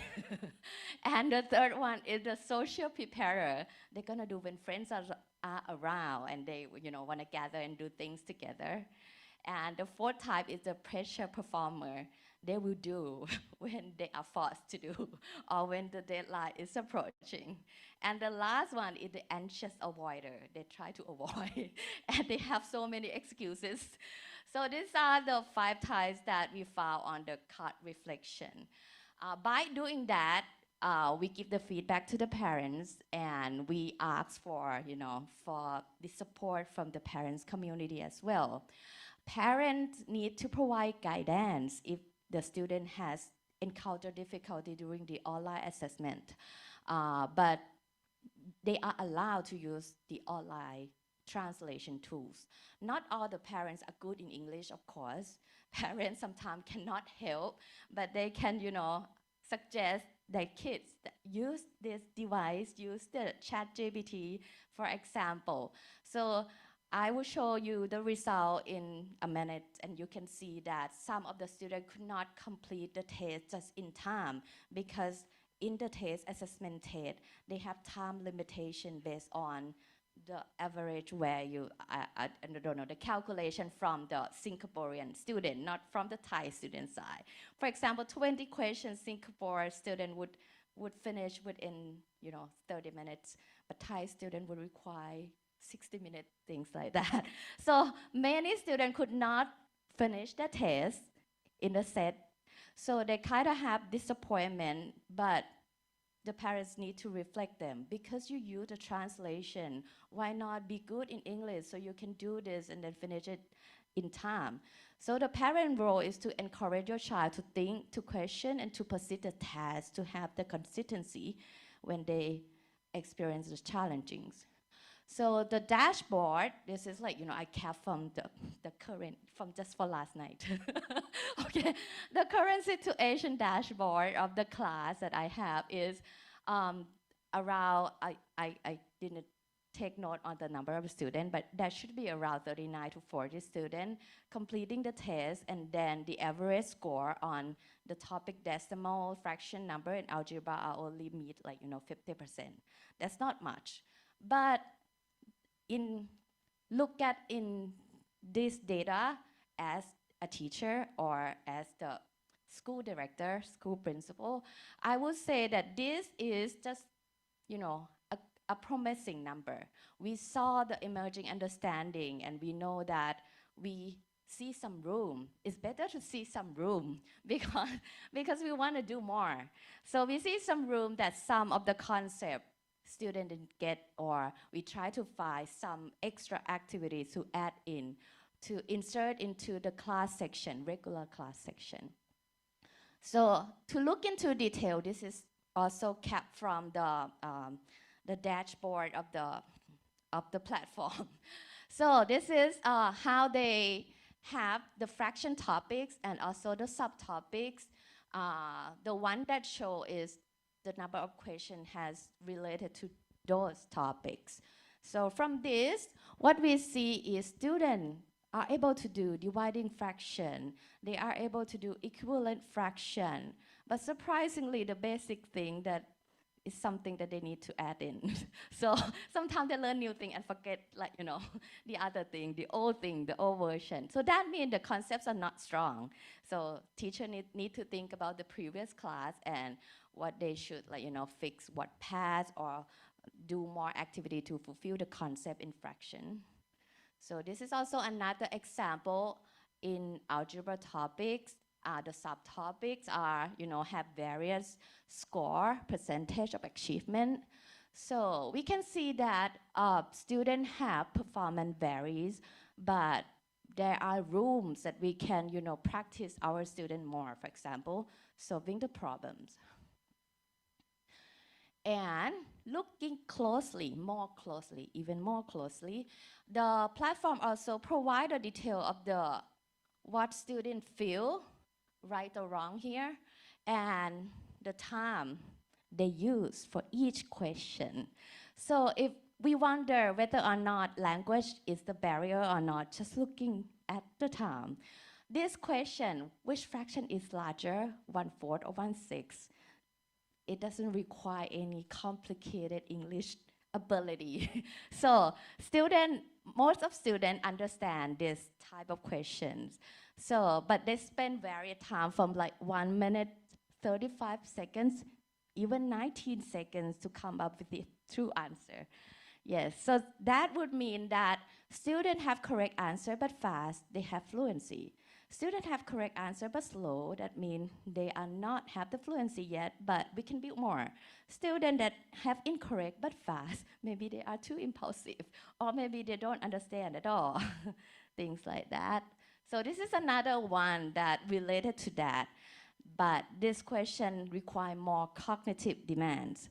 It's not just knowing the value of fraction, but you have to, you know, you have to be able to rank in order. So for this question, it requires conceptual understanding, and we can see that the time spent have a large gap between using quite small amount of time and large amount of time too. 40 seconds, 5 minutes. So we wonder what 5 minutes they need to draw a pizza maybe and draw the fraction and compare maybe, so that will require more time than others. So this result have the teacher flashback to what they taught in class. And this is another example on algebra, so the same thing. We analyze something from the results and we planning next what we would do. So just to state that we have early insight, that doesn't mean that we're gonna be a successful case. But we try to use the platform for sustainable individual. We have our students be able to develop the habit to be an independent learners. So we're not wishing that all the students would get a high score more than 50%. That's not our goal. Our goal is to have them know themselves. They practice mathematics at their own space. They know themselves the pace of learning. They know themselves the persistence that they have during, like, you know, the assignment that doesn't have any restriction because they do it at home. They check their own understanding, build the confidence, and develop the responsibility to ask, to understand, to feed in to the teacher whether or not they need more practice, need more conceptual activities. Our school used the online platform because we want ecosystem of working together. We want teachers to provide guidance. We want parents to really encourage the persistence of the kids, not just the teacher doing that job alone.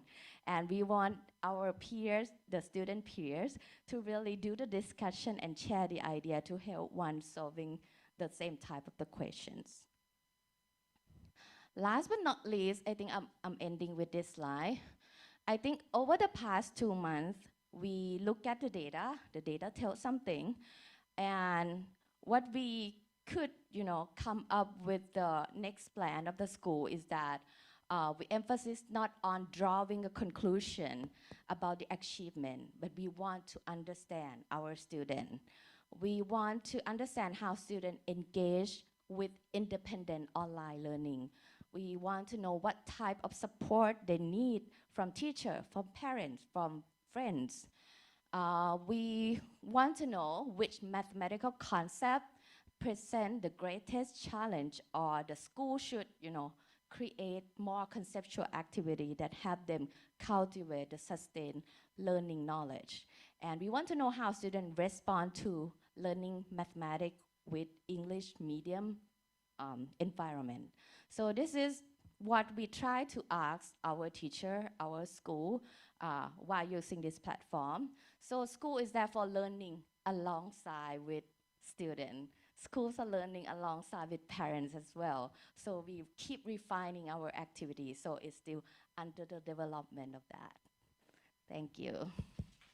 Thank you very much for Ms. Supalat. So we may allow for one question for her regarding her presentation. Okay. So it seems like there is no question. So yeah, please give her a round of applause again. Thank you very much. So now we will move to our third session. So the third session is high touch, high tech for mathematics learning in primary and lower secondary education in Southeast Asia. From evidence to action, this session looks at how technology, coaching, and teacher support can work together to improve student outcome at scale. Our speakers are Dr. Amy Bellinger. She is the director of the Learning Generation Initiative at Education Development Center, who is joining us virtually. And Miss Amy,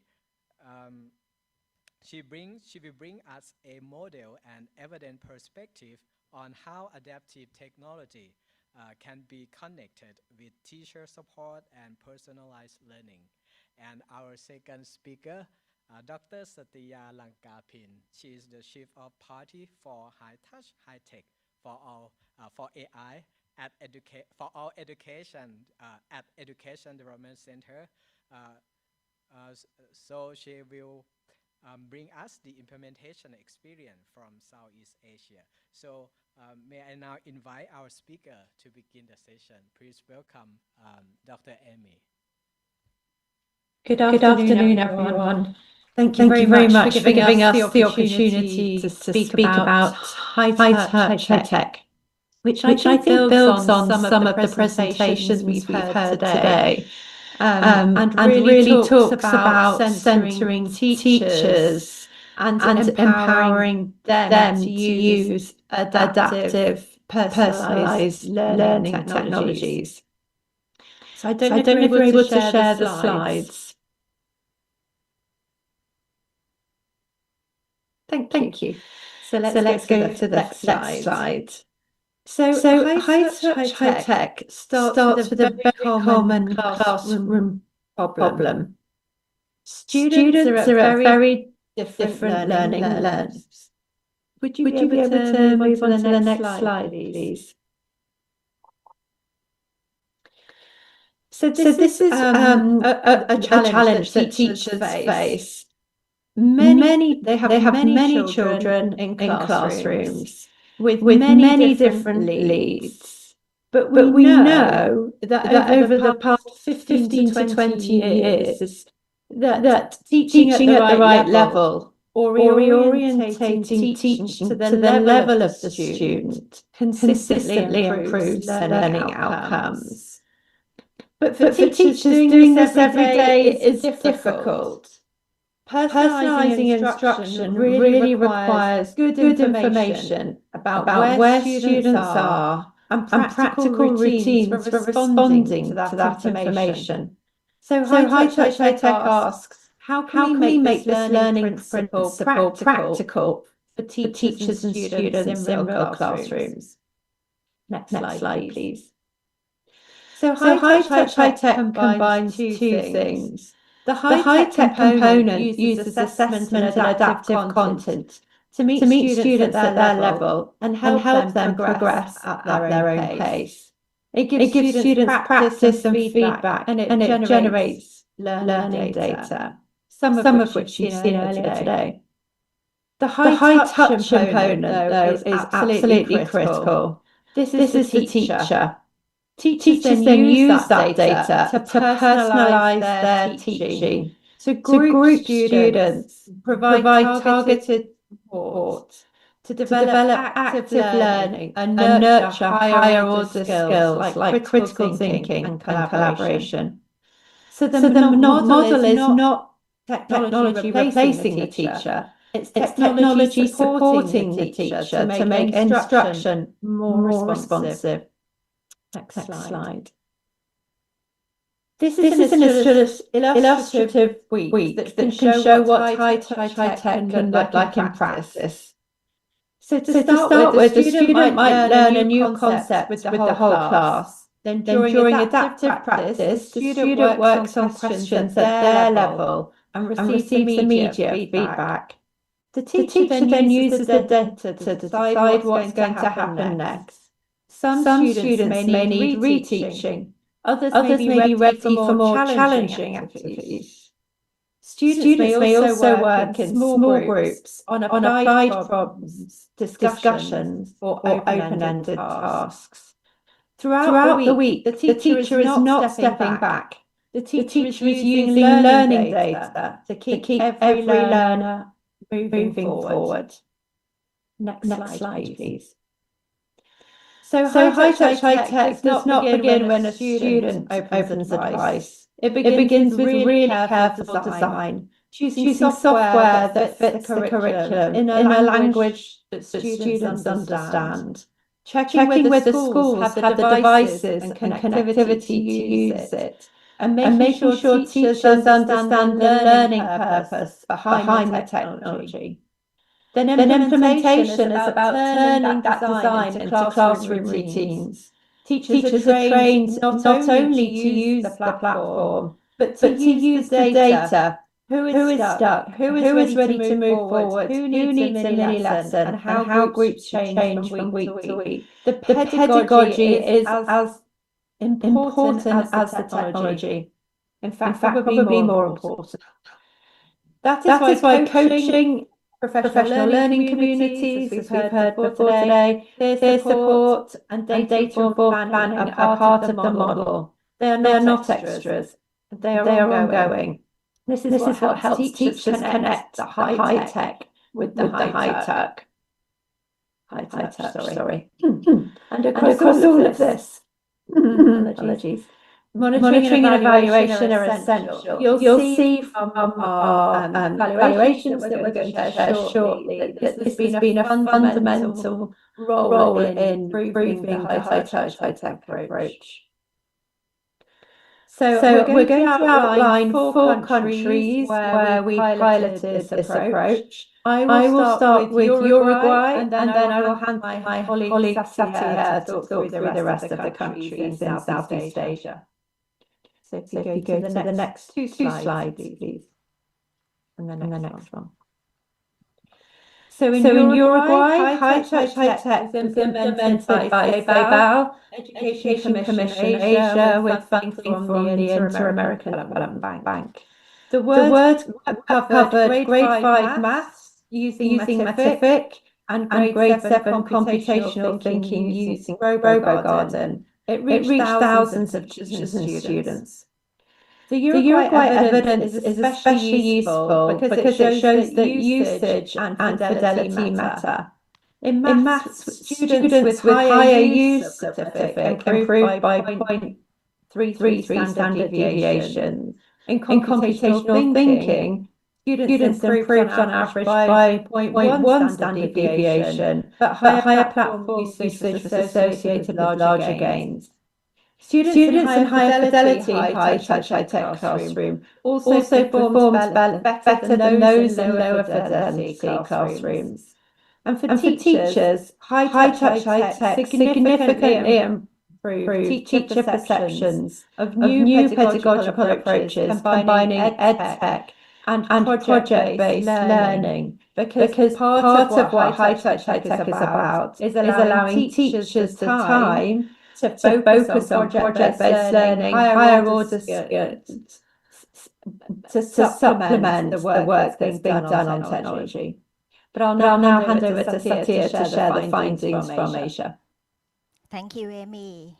I think the clicker would advance us to, to Southeast Asia results.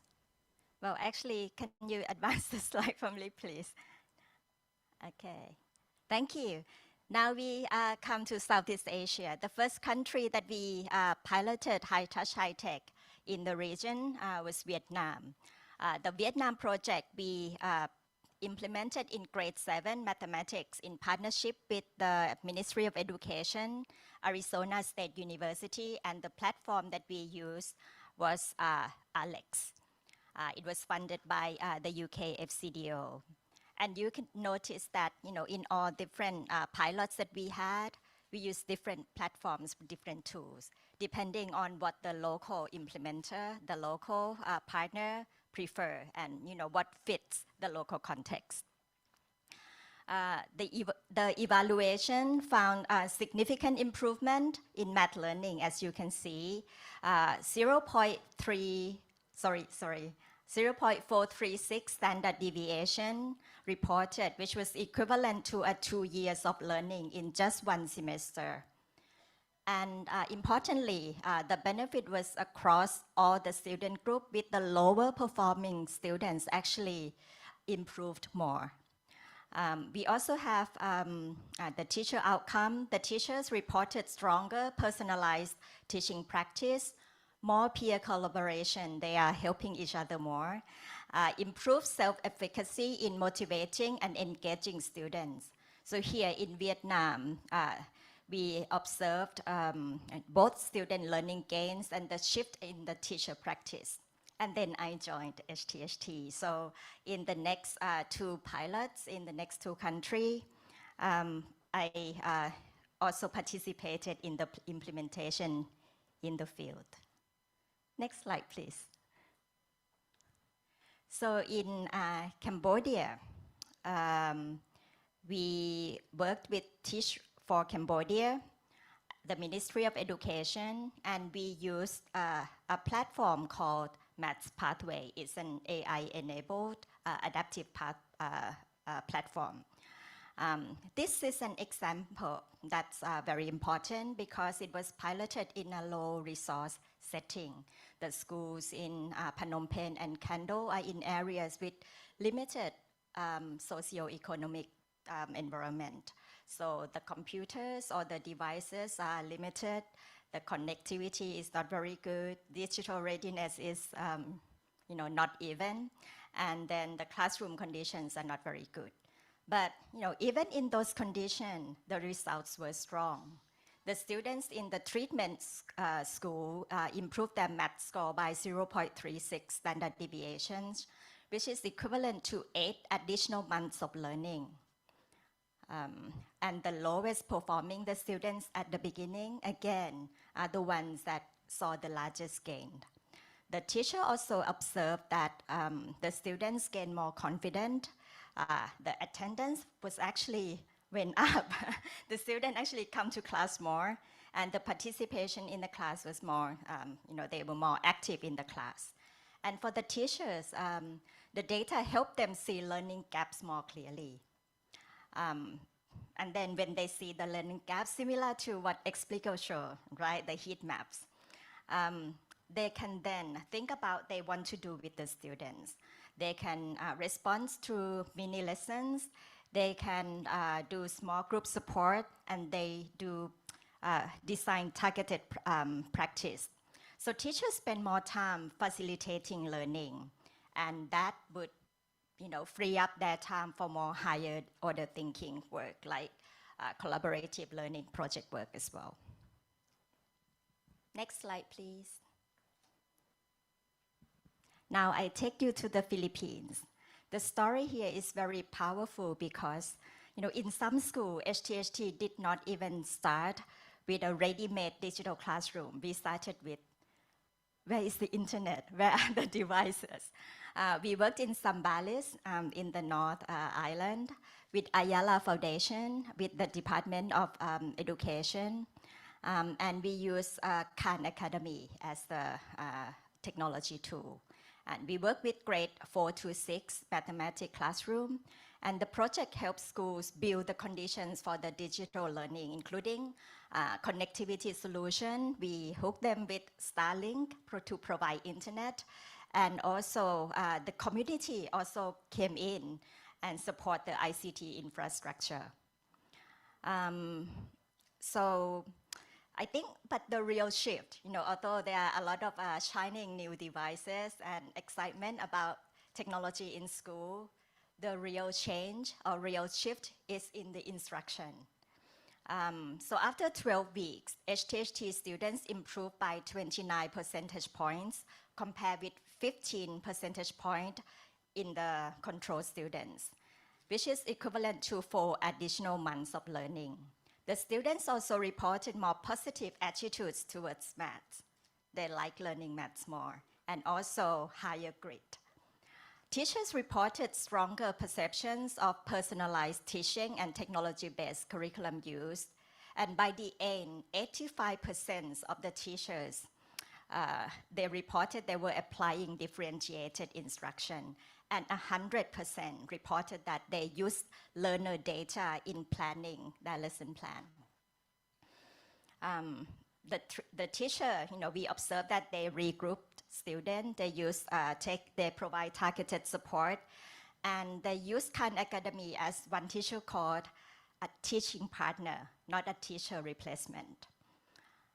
The Philippines results are encouraging because the students made stronger gains in mathematics.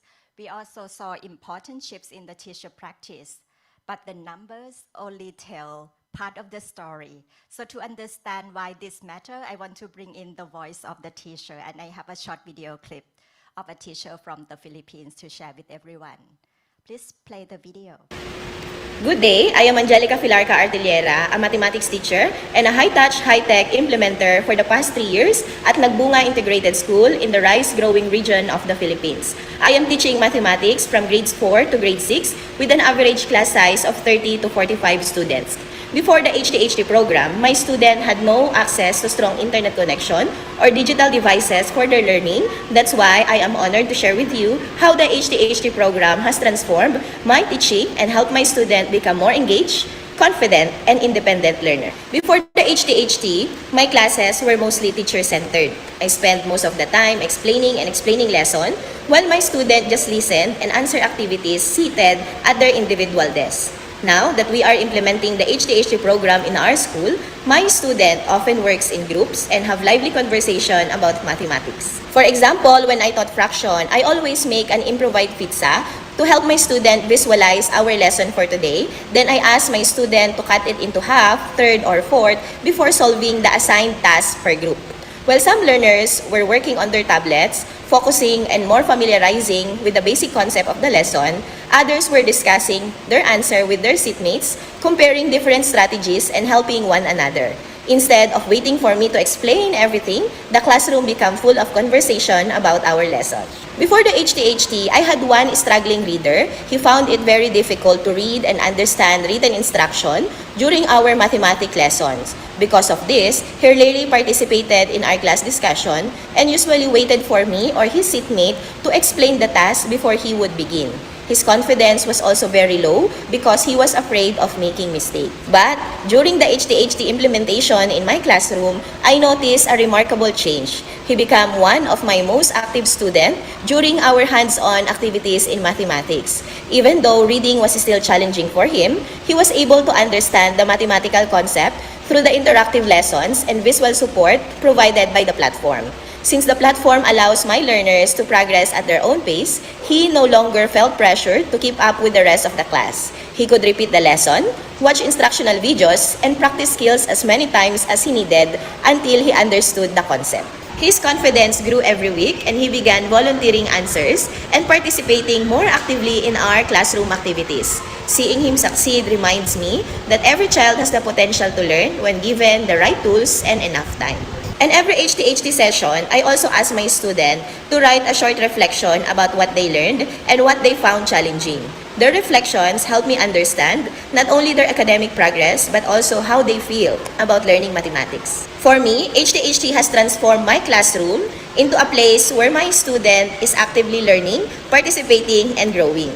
Lastly, due to the current situation happening here in the Philippines, we need to cancel our classes due to super typhoon.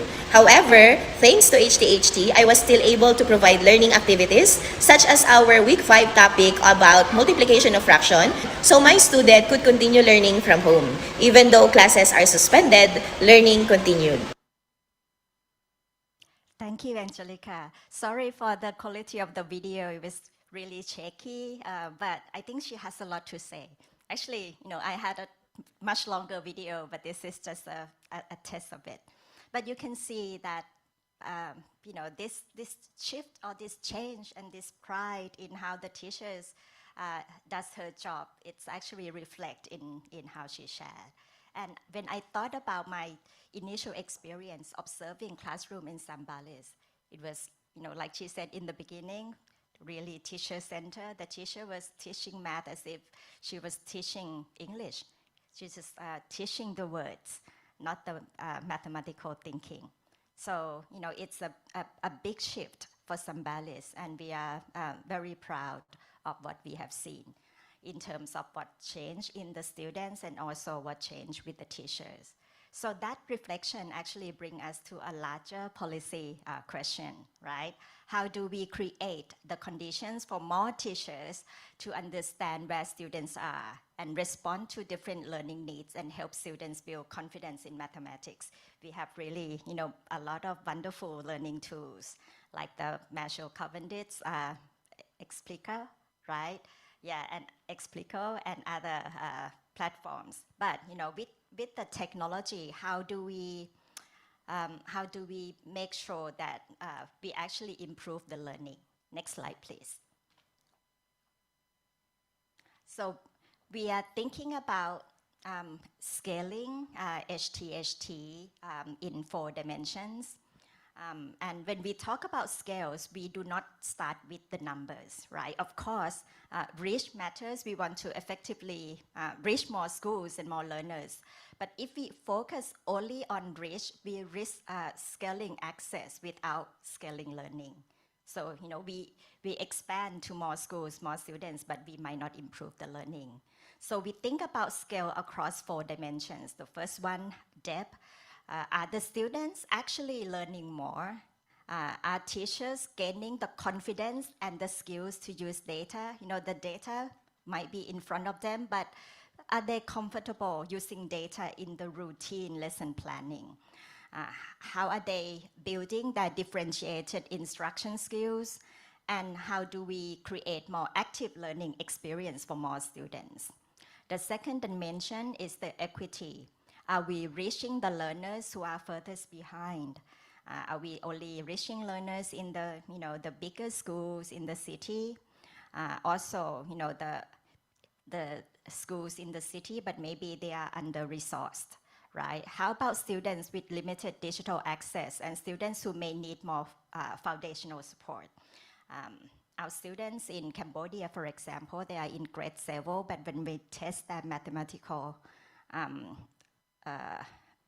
achievement, they were simply around grade 4, right? So there's a really big gap for them to fill with the teachers. The third dimension is the sustainability. Can the approach be embedded in existing education system? And how the teacher development, curriculum, school leadership, budgets, and local implementation structure. So, how does this, if it's like just a project, after the project ends, everything may not sustain, but how do we embed this and make a system change? And finally, the reach. Once quality, equity, sustainability are protected, how can the approach be expanded across different schools, different geographies, and learner groups. So for us, the move from evidence to action is not just about expanding a program. It is about asking what systems need to put in place so that more teachers can support more students to learn. Next, please. So before I close, I want to step back from HTHT as a specific model and focus on the larger question for this policy dialogue. How do we move from promising evidence to system action? What the evidence from HTHT tells us is that improving learning at scale requires more than adopting tools. Adaptive technology can help diagnose learning gaps and provide individualized practice, but that alone is not enough, and we all know.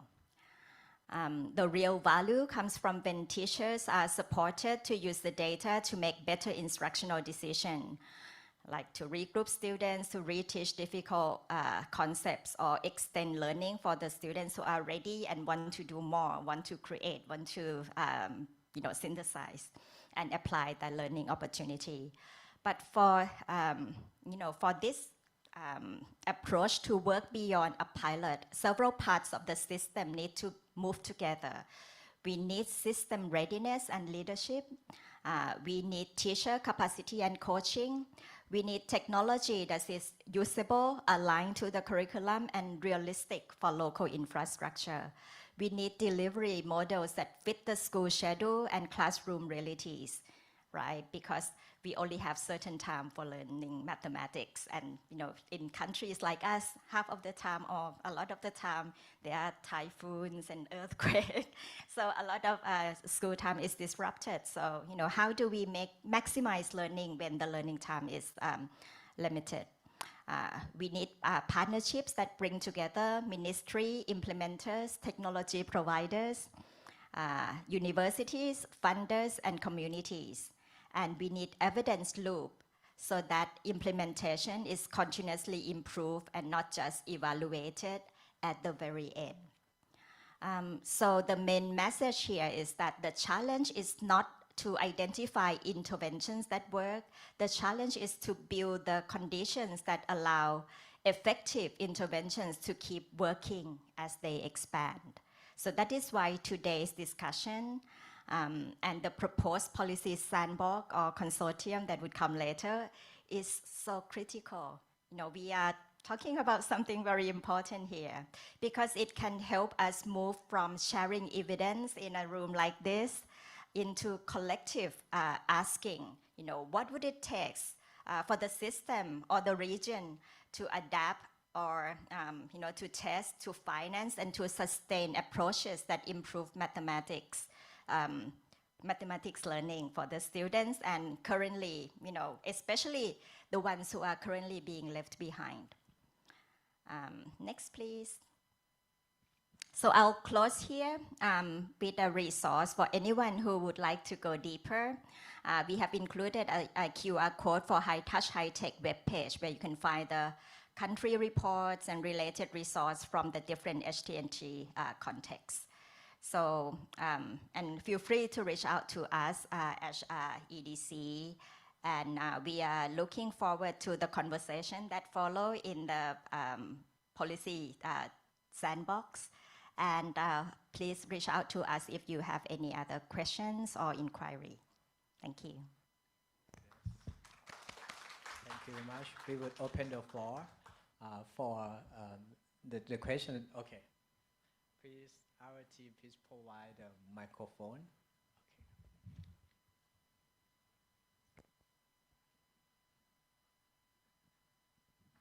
Yes, good afternoon. Thank you for your presentation. We had a conversation earlier and you mentioned that the EDC is doing this, that is technology agnostic. So for Vietnam, it's Macgro, and then for the Philippines, it's Scan. Are you also doing like a comparison across all these platforms? And you mentioned that you wanted, as part of your scaling up, one of the consideration is sustainability. I ask because for those who have connection, meaning access to this technology, one thing, there is also this first mover advantage. So meaning to say, when you already know one platform, it's difficult to go to another platform. But we know that as time goes by, technology improves. So there might be a time, that a new technology would be much better than the one that we are using. Based from experience, I also teach in a university. During the pandemic, before the pandemic, we were using Moodle. And then after the pandemic, I think the university made an evaluation and we switched to Canvas. And there were a lot of resistance in the beginning because all our materials are already in the previous platform. So what is the sustainability that you are talking about as you scale up? Is it sustainability in the use of the platform? Or, how do you now take into account the new, better technology that will come along? Thank you. Thank you. And Amy, that's the question from the director of SEAMEO Innotech. And I think you asked at least 2 questions, right? The first question is whether we do comparison between different platforms across countries. And no, we do not compare the effectiveness of different platforms. And I think it's very obvious that the context that we implement in each country are very different, right? And even in the same country, different schools in Cambodia, for example, we do not, we are very hesitant to draw any comparison conclusion. And yes, we are platform agnostic. So, it doesn't, we allow the local partners to pick the platform that really fits that context, that fit the budget, fit the school infrastructure. And when we say we scale HTHT, we are trying to expand the approach, right? It's the approach when the teachers use the data from the platform, whatever platform it is. Some platform is more adaptive, some platform is less adaptive, but we really want the learning data to be visible to the teachers and for the teachers to use the learning data to plan the instruction and make that a routine. So what we are trying to scale is that process, that approach that's happening in the classroom. And yes, technology is already changing. And when we observe the teacher PLC, they're already sharing new tools. Oh, we are using Canva AI to produce math worksheets, right? So it doesn't matter if they use new technology. It's actually, we encourage them to explore new technology, but we really want them to understand the pedagogy behind the technology and use the technology meaningfully in the classroom, right? And especially for the higher order thinking, if we want them to create with technology, the current tool in the Philippines, Khan Academy, has limitation, right? But there are other technology tools that the student can use to be the creator, right, with technology. And they are also doing that because the tablet that, the program provide has camera, and they can just go out and take pictures of different mathematical shapes in the nature, for example. So there are a lot of ways that technology can be adapted to improve maths learning and actually other subjects as well. Okay. Yep. It's quite fascinating that I've seen that have learned a lot of this exercise piloting around this Southeast Asia. However, I was thinking that since you don't have any particular tools, which tool is a tools, but I believe that you do have a good process of this high touch and high tech. Can you elaborate more? What is the process behind it make all this outcome look so successful that you just presented? You have anything to share? Yeah, we actually have a key slide that share the different elements. Maybe we can go to that slide. ขอเปิดสไลด์หน่อยนะคะ มันจะมีสไลด์หนึ่งที่มี elements ต่างๆย้อนกลับไปนิดนึงประมาณ 7-8 ไปอีกย้อนไปก่อนอุรุกวัยอีกค่ะthis one นะคะก็คือoh sorry suddenly speaking in Thai. You can see that the whole elements of HTHT is not the device in the classroom. It begins with a very careful design and setup. The technology selection, we make sure that it needs to be aligned with the curriculum. We need to engage with the stakeholders. That's the community, the tech provider, the government, the local government, and even the parents, like Ajahn Dao shared earlier. Co-design of the training materials with education institutions and the device review and setup, right? And that process is only at the beginning. And then we have an ongoing process that we train the teachers, but it's not one-off only, but it's a continual process. It's the PLC that Explico also talked about. We are building community of teachers that want to teach math better, right? That wants to integrate technology into the lesson planning. And then, it's ongoing teacher coaching. We are hearing about that a lot in different sessions today. It's the informal peer support, we have very senior teacher that got stuck on technology, but it's it's the whole school coming together to help make it work. And also, how the system also, not only the classroom that use data, we also encourage the system to use data in order to plan amongst the teachers as well. Amy, would you like to add anything? Thanks, Satia. I think the only thing I'd like to add around the technology is that we think it's really, really important to select technology based on evidence of what works and what's effective. And so I would say that underpinning everything to do with high touch, high tech is evidence and data.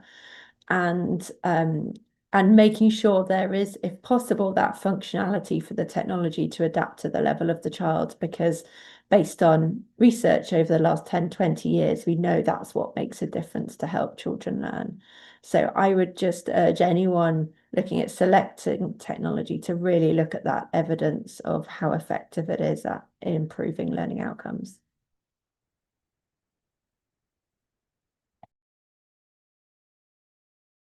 Okay, yeah, thank you for sharing evidence, right? And it presents a good example that how, and also other partners that try to emphasize evidence. So may I ask you about how you encourage that the test or assessment is high stake, right? Because sometimes you might face the condition or situation that it's a low stake, that students do not want to participate in those assessments, and in your programs, how those testing or assessment, they ensure that they are high stake, the testing, to encourage higher participation from students. Thank you. Thank you. I think in our program, I think we have been lucky, Dr. Kelsara, that it's kind of a novel effect. The schools are really very active because they got this new computer lab. But we do have problems in the control schools because they feel like it's nothing to do with them, right? And then they have to do this test, and that could also affect. Maybe they're not paying attention enough to the test. But I think it's all about making the community understand that we are not doing this to test them, right? But we are testing if the rollout is actually working. Yeah, but I think we do have kind of that problem of control school not committing to doing this seriously. And we also have a lower number of responses in control school as well. That's kind of one, we experience that in certain schools too. Yeah.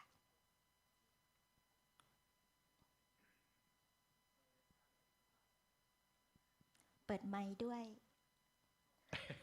So please give a big round of applause to our both speakers.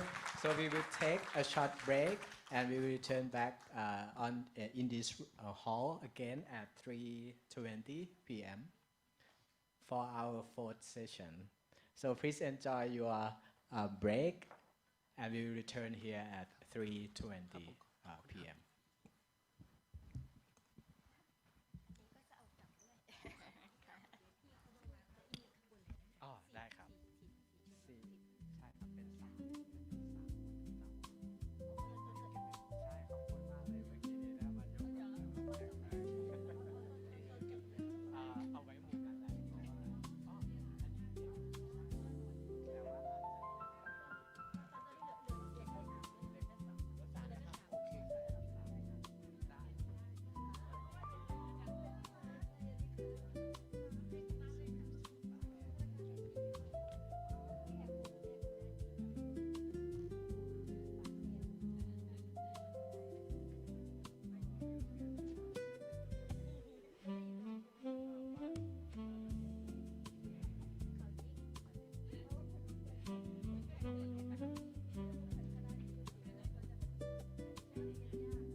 welcome back our distinguished guests.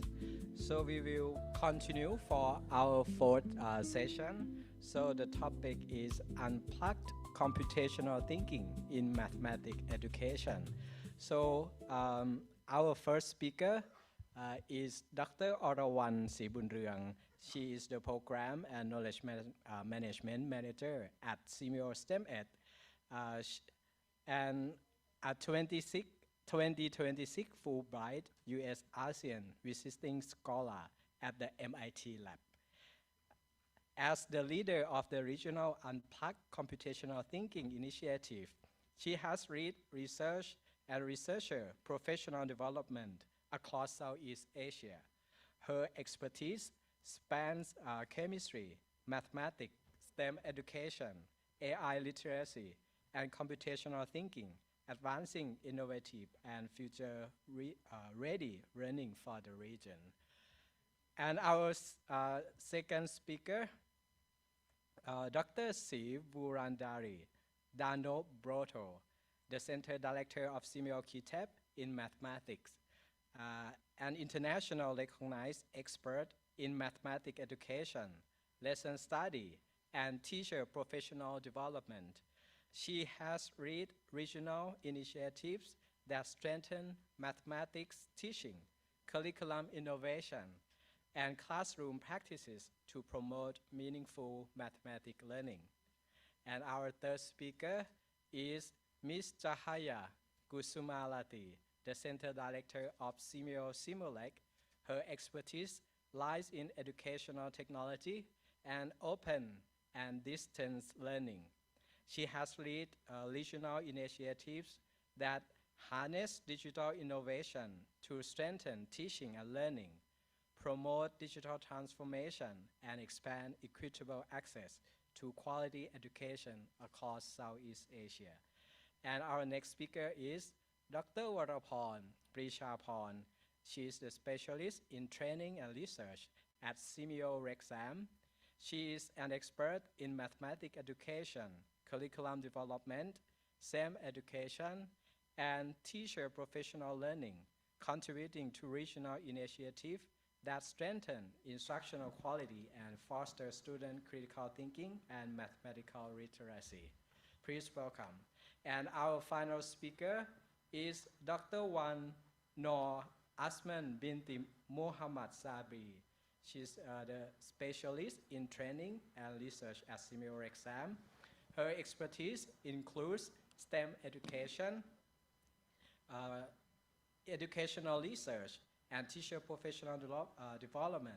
She has contributed extensively to a regional program that strengthen classroom practice, build teacher capacity, and enhance student problem solving and higher order thinking skill. So may I now invite our speaker to begin the session. I return this to Dr. Orawan. Thank you, Dr. Our moderator and MC today, Chai. Yes, very hardworking and excellent for his introduction. And welcome you all to our stage now, the time for unplugged computational thinking that go through the mathematical thinking. This is a guidebook that ICC Center collaboration that have done so far. So we will tag team to present in this our achievement on the guidebook Unplugged Computational Thinking. Yes, let me go through the next slide that you can learn about something that we have Simulec here together with Kim and also Rexam joining us virtually. And then we also have SEAMEO affiliate member from Tsukuba University, Isoda Sensei, and also from Konkan University, IRDTP, to support us in terms of the pilot study, and also the collaboration with University of Chile, Roberto Araya. So let me bring you through this kind of the thing that we go through. How can we develop computational thinking without using computer? This is some kind of the question that we starting point. And what basic information content is suitable for primary level? This is something that very interesting, right? And how can we fit this lesson into our curriculum schedule? because other countries, Southeast Asia, have very packed in terms of the national curriculum. That's why we developed this one, I think, on 2023, started by SEAMEO Center Policy Research Network and also Scuba Symposium. Each pilot study have done to develop the unblocked computational thinking, basically from Thailand, Indonesia, and also Malaysia, 3 countries together through the approach that we call lesson study. I think you all here also know about that. And through the review of the APEC committee that we receive the comment, and then we do another classroom observation, either in Japan, last Scuba Symposium, some SEAMEO centers here also join, and also for Thailand, Indonesia, and also we did it in Lao PDR last November, and also in the Philippines. And this is some kind of the framework that we bring it here, background operational, that we think about mathematical thinking, and then we link it to the computational thinking, and also STEM thinking. In the inside of the book, we come up with the chapter that we divide the lesson, and also the worksheet that we try to fit and make it match with the family level, and especially for grade 1, 2, 3, because we think that this unblock might be very useful, either block or unblock. And I will go through this part. Part 1 will be contained with the chapter 1, 2, and 3. This part will start from the easy one and then go through the mathematics one, coloring book, mathematics, and then STEM education in part 3.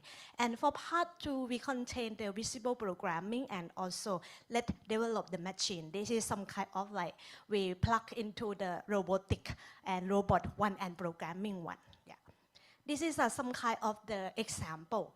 Part A and Part B. Part A, students have to do it following the instruction. Part 2, students have to construct themselves, the ordering, and also thinking about what to do to fit with what their interest. So they can also still simulate this kind of thing and generate it by their own, following the instruction. So what we have done here in Thailand, a case study, first workshop that we have done. This is a bunch from Khon Kaen University together with the IREPT. So this is a bunch that we show them through the lesson study approach. However, this is in the first stage that we develop it. And then we go with the lesson that Dr. Bulan also demonstrated in Indonesia. So it go with the algorithm, conditional, and also parameter in terms of the mathematics. So Dr. Bulan will share with you later what she have done with this kind of thing or other lesson plan. And then we go with this kind of the case study from the Philippines when we joined the IC STEM conference in 2024 with the UP NISMET. So we bring the guidebook to the Philippines, and then we ask them to mapping what will be the challenge to bring it to Philippines context. So this is some kind of the thing that we ask them to answer and share with us their thought. So interestingly, you will see this kind of the how useful of this guidebook, how it's confident after the 2.5 hours workshop, very short one from primary teacher and secondary teacher, if they would like to bring it back to the classroom. This is the real test pilot study that we have done with the Philippines after this. And this is some question or survey that we asked the Philippines teacher, asking about how easy of how to use or follow the instruction, because we share with them the example of the lesson plan. And then, yes, we come up with kind of how does the guidebook address to the challenge and to fit with the CT lesson. So you will see a lot of the overcome barrier and classroom implementation and share from the teachers in the Philippines context. And next will be like how efficient of the digital and also demographic of the one who join us and implement with the 100% of confidence that they can also bring it to merge into their own lesson plan that they already have it. So this is some kind of the case study that we have done with the Philippines. And this is the last year that we have done with the Lao PDR. We bring the guidebook Unblock Computational Thinking together, join hand with the Ministry of Education and Sport from Lao PDR and SEAMEO CED, and the former of the high official is here, and right now appointment to be the director of CED. So this is a teaching experience that we bring to Lao PDR and ask them to mapping the curriculum.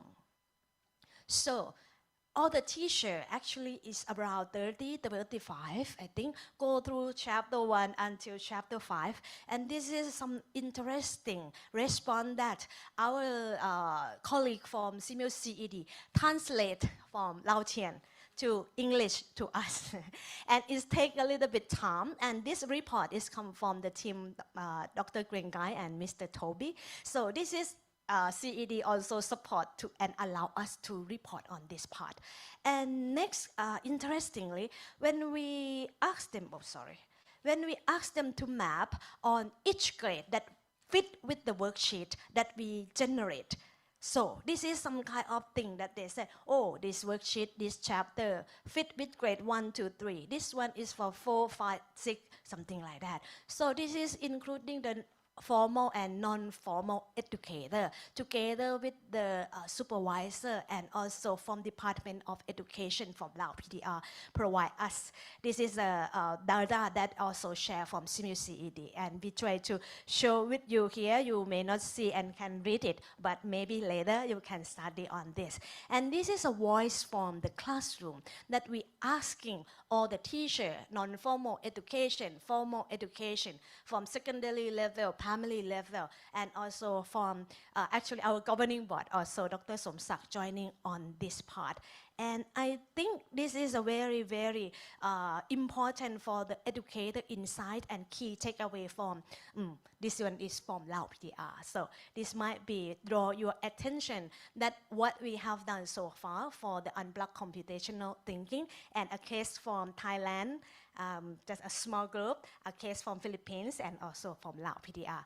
And I would like to probably pause first the session here for my first part, and I would like to bring you back to a case study from Indonesia, and the next speaker will be Dr. Bulan. Dr. Bulan, please.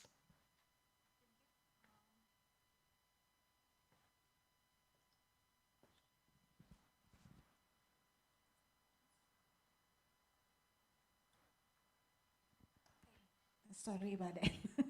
Thank you very much, Dr. Orawan. Good afternoon, everyone. For this time, I would like to share with you about our experience implementing unblocked computational thinking in Indonesia classroom. But before that, as mathematics educators, actually my background in mathematics, mathematics usually focus on numbers and shape, rather than colors.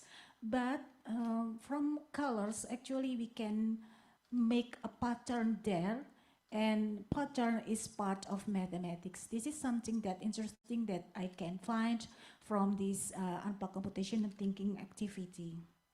So unblocked computational activity include activities such as coloring, coloring book. And I already implemented in a place, a school, school in Indonesia, especially in Java, Yogyakarta there, me, myself as teacher, and we learned that from these activities, I request the students for the page B, not only write instruction, but previously they need to imagine first what kind of colors they want to appear in the page B, and then based on the imagination they try to make the instruction, and it is quite interesting, because the Professor Araya who developed this page replied that this activity is challenging enough for the students. And from this activity, students try to implement mathematics skill, which is comparing numbers greater than, less than, and comes up with the idea about the answering by using coloring. And after that, in October 2024, we conducted workshop with several teachers, primary school teachers in Indonesia from several regencies in Indonesia. In that occasion, we asked the teacher to identify the mathematics topic that involve in the activities in coloring book that provided by Professor Araya. And after that, we asked the teacher to develop lesson plan, and when they back to their representative, their schools, their school, they need to implement the lesson plan and send us the videos and of course students' work. And based on that, we can collect 17 lesson plan and implementation videos and so on. And we analyze and writing article and already published in Frontiers. And I would like to share with you the survey. We asked the teachers about these activities. The participant of the survey came from 75% rural areas and 25% urban areas, and 7.5% from public schools, and the rest of it is private schools. And interestingly, that they can recognize that from these activities, there is several cognitive skills that can develop. Yeah. So previously, from Marcel Cavendish presentation, I learned that mathematics is not about counting, but about developing thinking skills. And after that, I also implemented by myself in other parts in Indonesia. This is a small schools in small island close to Singapore actually, where I realized that the problem is not only about mathematics skills, but also the technology sometimes not always provide in several schools. Yeah, so I try for this activity about pattern and symmetry by using hands-on activity when students try to find a pattern and a symmetry from their doing. And I can recognize that there is so many creative results from students' work, but I think that teachers sometimes have limited time, yeah, to give enough or suitable feedback for students' work. And because Dr. Orawan asked me not more than 5 minutes, yeah, so I would like to share with you what the next step after those activities. We plan to conduct it in Brunei Darussalam, the training about unplugged computational thinking. Thank you very much. Thank you, Dr. Wulan. And to continue with a case study that SEAMEO gonna do, I would like, SEAMEO maybe chapter 4 and chapter 5, I will pause the case of Indonesia here, and then we will go with the online speaker, Dr. Warapon. Dr. Warapon. Okay, got it. Can you hear me? Yes, please. Okay, I'm very evening for everyone. This, I feel the sound, echo sound or not? Yes, yeah, got echo. Echo. Okay. That PowerPoint is mine. I think it's not Dr. Wara's mine.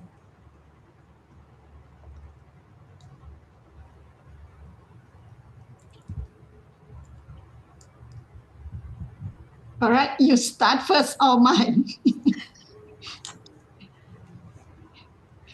Maybe you can start with the cases in Lapedia.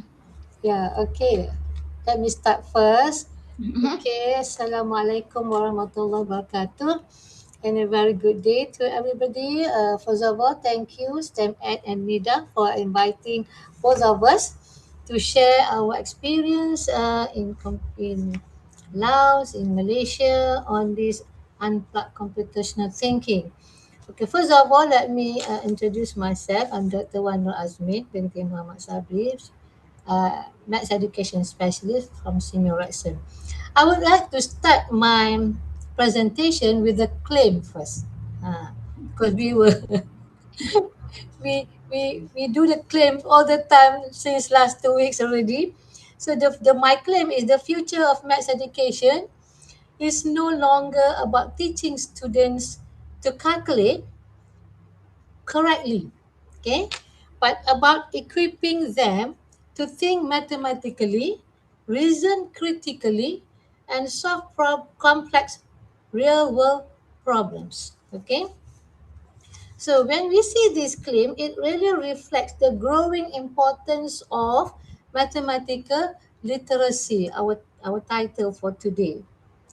Okay, for this one, uh, we should also think of how can we design effective learning experience, not only effective learning lesson plan, but also learning experience for our students in order for them to develop the mathematical reasoning, computational thinking, and also authentication of problem solving among our students. Okay, so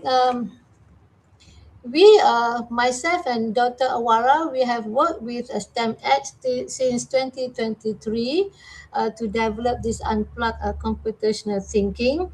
And we find out that for me, when I do it with my regular course teacher participants, they were able to come up with the patterns that time. So I will show you afterward the examples of the test that I've given to them. This means that the coloring book that we are using for this project is beyond limit, meaning that everybody can use it. The small children can use it, the teachers can use it. In fact, the older people also can use it because coloring is a fun activity for everybody, right? Okay, so okay, can you see the examples there? These examples, as Dr. Wulan mentioned, we were given about 5 minutes. Okay, so these examples, the first task is actually asking the students to color all the windows, and also they have to identify at least one floor higher than the apartment with smoke. So that's the word, that's the keyword that is the students has to identify what that at least it means for them. Okay. So although the task that we see just now is a coloring, is a simple task, maybe to us it's a simple task, but actually student must first interpret the phrase at least. So that's the mathematical thinking comes in over there. Okay, so from this, it actually develops the several mathematical competencies such as logical reasoning, spatial reasoning, interpreting the mathematical language, and also communicating mathematical ideas. So then, instead of giving the answer immediately, instead the teachers giving the answer immediately, teachers can facilitate discussion with the student. Maybe they can ask, okay, what does at least actually mean? Okay, then students can compare with their peers, doing different drawings and justify their thinking. Okay, can we go to the task 2? Task 2 is about computational thinking. Okay, the second task, now the firefighters must contact every apartment in all 6 buildings. So instead of calculating directly, students are asked to explain in their own words on how to calculate the total number of apartments. So in this task, actually we are developing the computational thinking skills for students.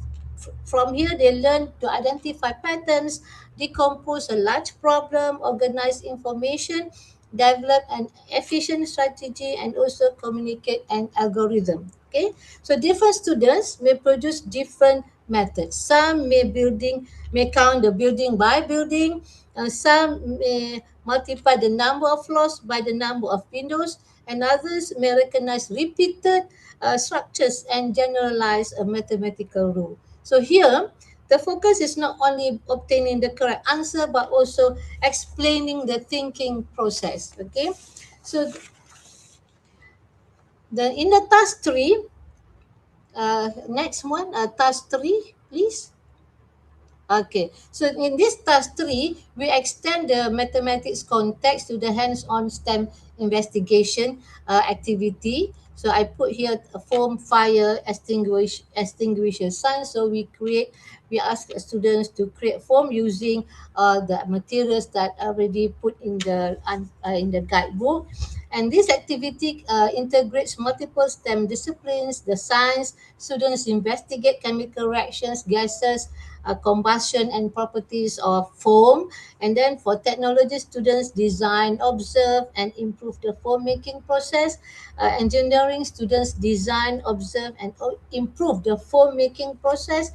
And also the last but not least, the mathematical part, students compare the foam stability, quantities of ingredients, and also analyze observations. So meaning that this demonstrates that STEM learning is interdisciplinary rather than teaching each subject separately. So in the pedagogical value, we can see here the CER also can be put inside here, where students do the claim, evidence, and also give the reasoning. So the pedagogical part that we emphasize here is the inquiry-based learning, the constructivism, the computational thinking, and maybe you can also explore the 7E instructional model. Okay, so in conclusion, Dr. Arawan, I think this worksheet demonstrate how one authentic context can integrate mathematics, computational thinking, STEM, communication, problem solving. Okay, so this is the kind of STEM learning, mathematical thinking, mathematical literacy that we want to prepare for our learners for the 21st century skills. Okay, thank you so much. Lining actually is no, actually is the worksheet in the chapter number 3. We call STEM education there. So you will find in our worksheet. So without further ado, I would like to move to Dr. Warapon. Dr. Warapon? Okay, a very Yes. good Yes. evening to all of you. So I would like to share in the case of the computational thinking skills and coding for the project from SEAMEO exam. Not only we contribute and together with Dr. Want to contribute in the guidebook for unplugged computational thinking, we also have our own computational thinking skill and coding for mathematics classroom. So we have the next. We have the objective of our project to, first of all, we would like the teacher to understand the concept of computational thinking and computational thinking skills. Then the teacher have to able to conduct the activity for unplugged and digital coding, and also not only the activity, we also are interested with the assessment for computational thinking skill. And also at the last that we conduct a workshop is for teacher who prepare the lesson plan. This is very important. For in our workshop consists of 4 type of content: the concept of computational thinking, the activity, the assessment, and prepare the lesson plan. Next, for the participant, there are 33. Initially, our workshop, we received the registration from participants more than 100. And when the actual day for conducting, we received the 56 participants and only 38 respond our survey. Then, according to the participant, I would like to divide the participant into 4 groups. One is school practitioners. Number 2 is curriculum and teacher professional development experts. Number 3, officer from Ministry of Education and education specialists. And number 4, from higher education and researcher. Then, if you notice, the participant from diverse country, from Southeast Asia, from Central Asia, from African country. Then the research, yes, the next for the participants, as you can see, we have 3 facilitators to conduct this workshop. Dr. Wan mentioned about the concept. She shared about the concept. Dr. Pavinder shared about the assessment, and myself to conduct the activity for the unplugged activity and digital coding.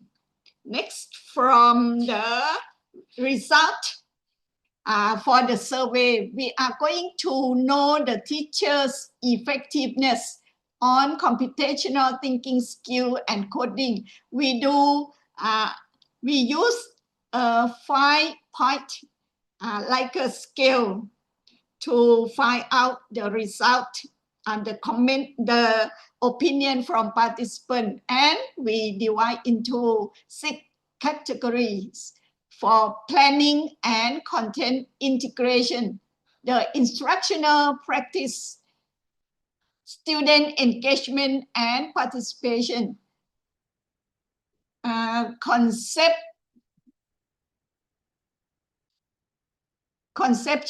computational thinking, development, assessment and feedback, and last but not least is effectiveness of and impact. We found that the average mean score was 4.25 out of 5, indicating a very positive response from participants, and the standard deviation of 0.95 shows there are some variation in opinions. But overall, participants share a general positive perception. Okay, the next one is about not only the survey, we also ask open-ended question. It's about the challenges when using unplugged activity. Most the teacher reported the challenges are the time constraint, classroom management, maintaining student engagement, and addressing the diverse needs of mixed ability classes. Not only this one, when we thinking about the practical involved with limited resources, large class sizes, and helping students connect hands-on experience with abstract academic concept. Despite these challenges, teachers agree that unplugged activity effectively promote active participation, learning, and deeper thinking when carefully planned and implemented. So then another open-ended question, the next is using the coding in teaching. The teacher also highlighted the limited resources, insufficient coding knowledge and confidence, varying student ability, and technical issues as the main challenges in teaching code. They also highlight time required for lesson preparation and the difficulty of ensuring students develop understanding of coding concept rather than simply copy code. Then overall, this technical, instructional, and resource-related barrier make coding instruction challenging to implement effectively. And also, last but not least, they suggest for improvement, the participants were highly satisfied with the webinar and recommended. Please offer more sessions with longer duration, deeper content, and increased hands-on practice. Then they also suggested providing step-by-step training, practical resources, and opportunity for collaboration to help teachers confidently apply and develop coding activity in their own classroom. From the survey, we can see the teacher need more knowledge on unplugged activity and the coding. So in the future, SEAMEO exam plan to conduct the workshop face-to-face on the computational thinking and coding for the teacher. Thank you from SEAMEO. Thank you, Dr. Varapon and Dr. Wan, our speaker from Rexham, Malaysia, Penang. And now let me move to the next case study from Indonesia. And with me here, Ms. Jaya, the director of SEAMEO. Please. Yeah, thank you, Dr. Arawan. So good afternoon, distinguished participants. It's pleasure for us to share our experience in redesigning our unplugged computational thinking learning activities for primary educations. So in our activities, yeah, we start to think how can the computational thinkings becomes more meaningful, culturally relevant, and naturally integrated into everyday classroom learning. Next. Yes. Oh, okay. So next year, yeah. Oh, is that bigger? Okay. Yeah. So yeah, as we learn from Dr. Wulan, yeah, the original Unplugged City worksheet was designed to develop mathematical thinking, spatial reasoning, pattern recognitions, and the ability to interpret procedural instructions. Yeah, we have two pages here. Yeah, page A is about the problem solving, so it means that students need to follow instructions and complete the tasks. Yeah, by doing coloring activities, and the page B is problem posing, where students create instructions, exchange them, and test with their peers whether they work. Yeah. So it is already powerful learning model because students learn both to follow algorithms and also to design algorithms. However, during implementations, we realized that student understanding also depends greatly on language, mathematical reasoning, and also on cultural context. So we have our pilot in Wamena, Papua, eastern part of Indonesia, involving kindergarten, primary, and junior high school students who had been displaced by intertribal social conflict. So it is a really remote area in the Papua. Yeah. So what we learned from this, yeah, the simple instructions, yeah. One instruction asks students to color at least 2 subjects. Yeah, so most students interpret at least 2 as exactly 2. So you can see from the pictures that all of them, most of them, yeah, only coloring only 2. Yeah, when we asked to explain the reasoning, many could not explain why the instructions allow for more than 2 objects. So this reminds us that relational mathematical language cannot be taken for granted, Expressions such as at least may not be equally familiar across different linguistics and also cultural contexts. Yeah, so that's why this finding highlight the importance of designing the computational thinking activities that strengthen mathematical language while connecting with students' everyday experience. So this is our response, yeah. Rather than simply rewriting the instructions, we redesign the learning experience through an interdisciplinary approach. Each worksheet intentionally integrates mathematics, science, language, arts, and culture into one learning activity. So instead of treating computational thinking as a separate subject, we use it as a framework that connects these different learning dimensions. Yeah, this is one example of our worksheet developed by the teachers, yeah, on kite playing, a familiar cultural activity in Indonesia. So using one authentic context, students simultaneously learn geometry, science, collaborations, cultural heritage, and also computational thinking through algorithmic instructions.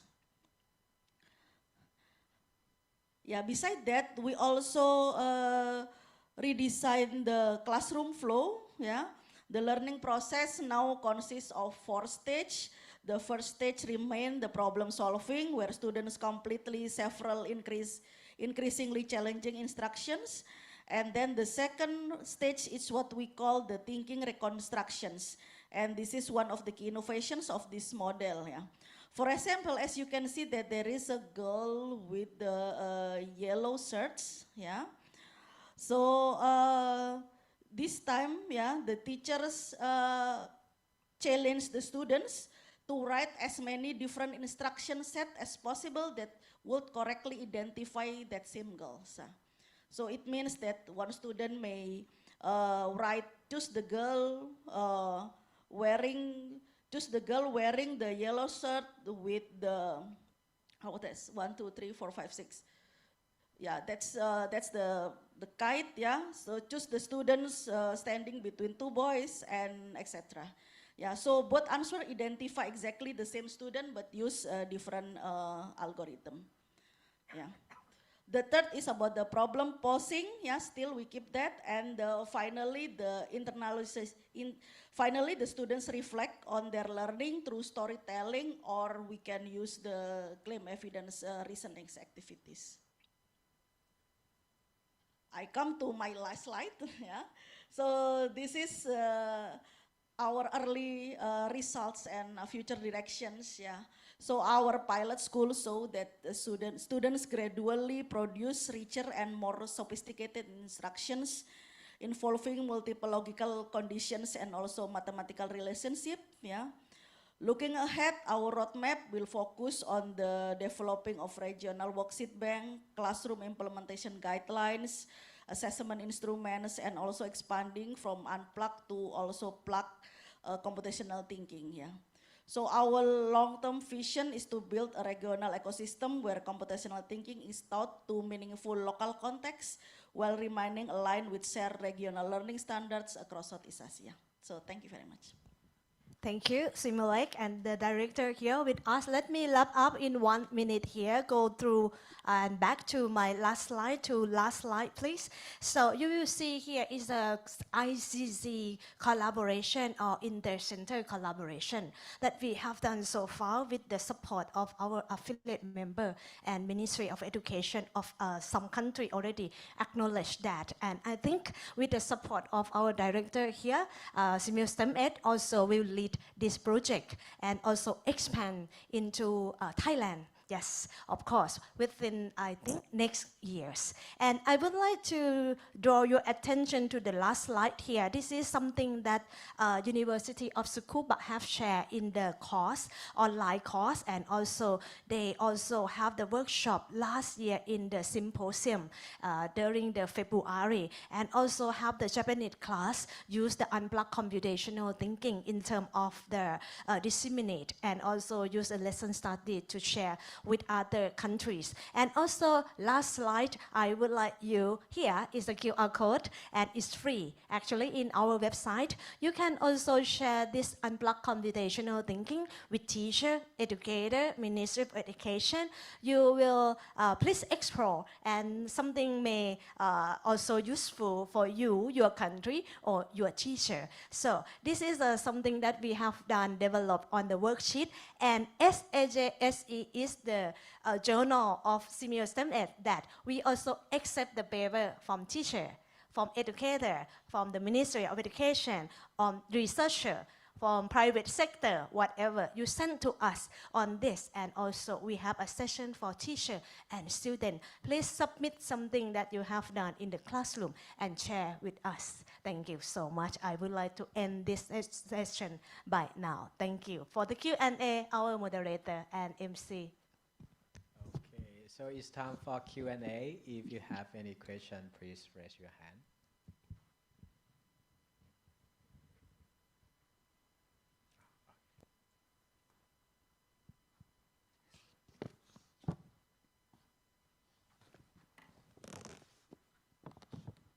Yes, thank you very much. I think all of the speakers talked about the same theme.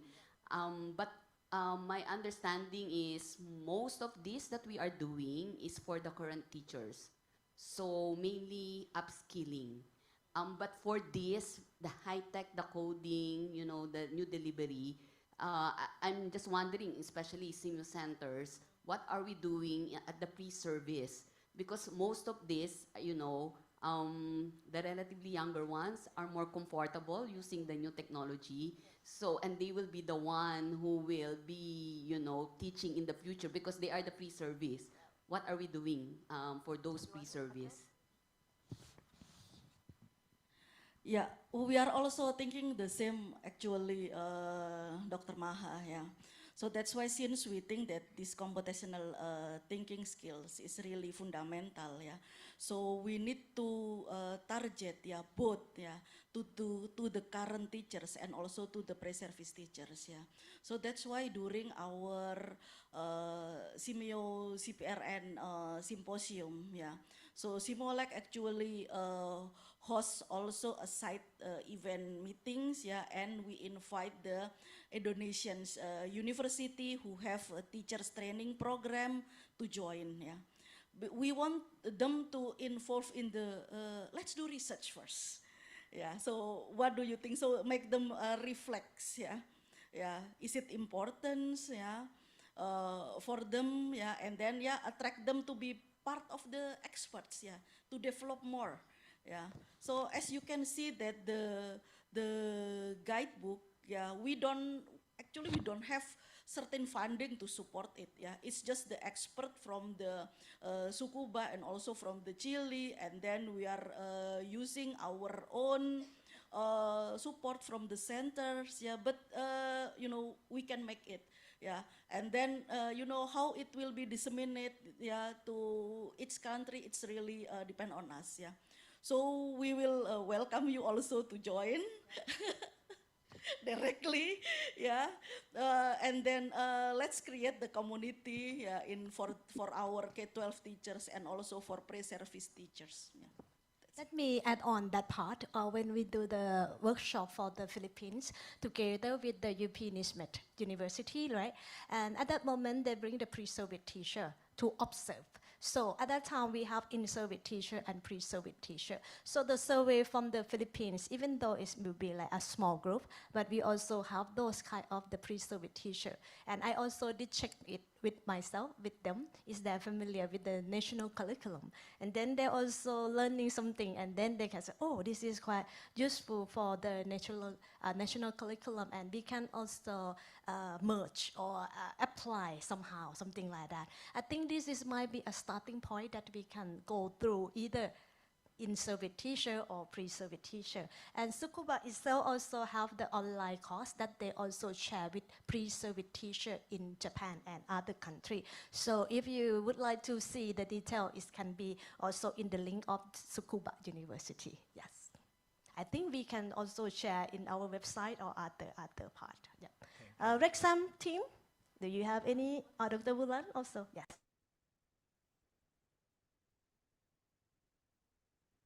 Experience SEAMEO. Actually, SEAMEO focus on current teachers, yes, but we conduct in collaboration with university to conduct a seminar about unplugged computational thinking when pre-service teachers also invited. And for that experience, I learned that for students, this is something new. So we focus on how they respond on those activities first before they can teach and use it for students. So I think this is only a first step, and probably we need to encourage our pre-service teachers to continue with the activities. Thank you. Okay, so there is the last question. Yeah. Thank you very much. Good afternoon, maybe evening already. So I introduce myself. My name is Silinthorn Saklokam, the Center Director of SEAMEO CD, SEAMEO Regional Center for Community Education Development. So I will not give any questions, but only some comments. But first of all, on behalf of the Ministry of Education and Sports, I would like to express our sincere thanks to SEAMEO centers led by SEAMEO STEM ED for this pilot, this thinking. We can say CT computational thinking pilot. Also last year in November, it was also piloted in Laopedia. Many SEAMEO center here, travel to Laos, and then together with facilitating of SEAMEO CED organized a training workshop for teachers in Laopedia. So it was great, right? And then many comments from teachers after the training, and positive comments. For the next step, I look beyond that. I think the most important is a very good approach, especially how we can, teach our children for the future digital mathematics and coding, etc., etc. It can start from the early grades as well, step by step. I think it's not only about current teachers, but we have to think about if we would like to expand, if we think this is good, we need to work with institutions who develop the curriculum, as well as our colleagues, the director of SEAMEO's Innotech have mentioned that, or asked the question, it is current teachers or it is pre-service teachers. But currently, I think that we can also pilot with the current teachers. It means that showcase. If it is good, the next step, we should also, when we conduct the training, we invite research institutions where they develop the curriculum, especially the mathematics curriculum, as well as the department concerned by teaching and learning, like a general education department, to join the training workshop. to show them that about the methodology, about the approach, and to hear as well the voice from teachers, so that if we can convince them, later on it will be easier. If policymakers they are not convinced, things will go slowly because they are not convinced. Okay, so I think that next steps should also continue or integrate them, policymakers, curriculum developers, in the training for them to understand what is it. Okay, and then later on, maybe we also work with teachers education institution like a university, for example, for pre-service teachers. So for me, it's about 2-3 steps. Start from current teachers and bring the policy makers, curriculum developers. It is a first step. And later on, pre-service, if it's convinced, pre-service institution. So in the case of Laos, SEAMEO CED is ready to facilitate for introduction of this approach in Lao, in the Laopedia. So thank you very much and congratulations to all. Yes, I think on behalf of all the centers here who contribute on this, we take note on that, and I think we will have the continued discussion in the probably next session by our director, Dr. Gesara. Turn back to the MC. Thank you very much.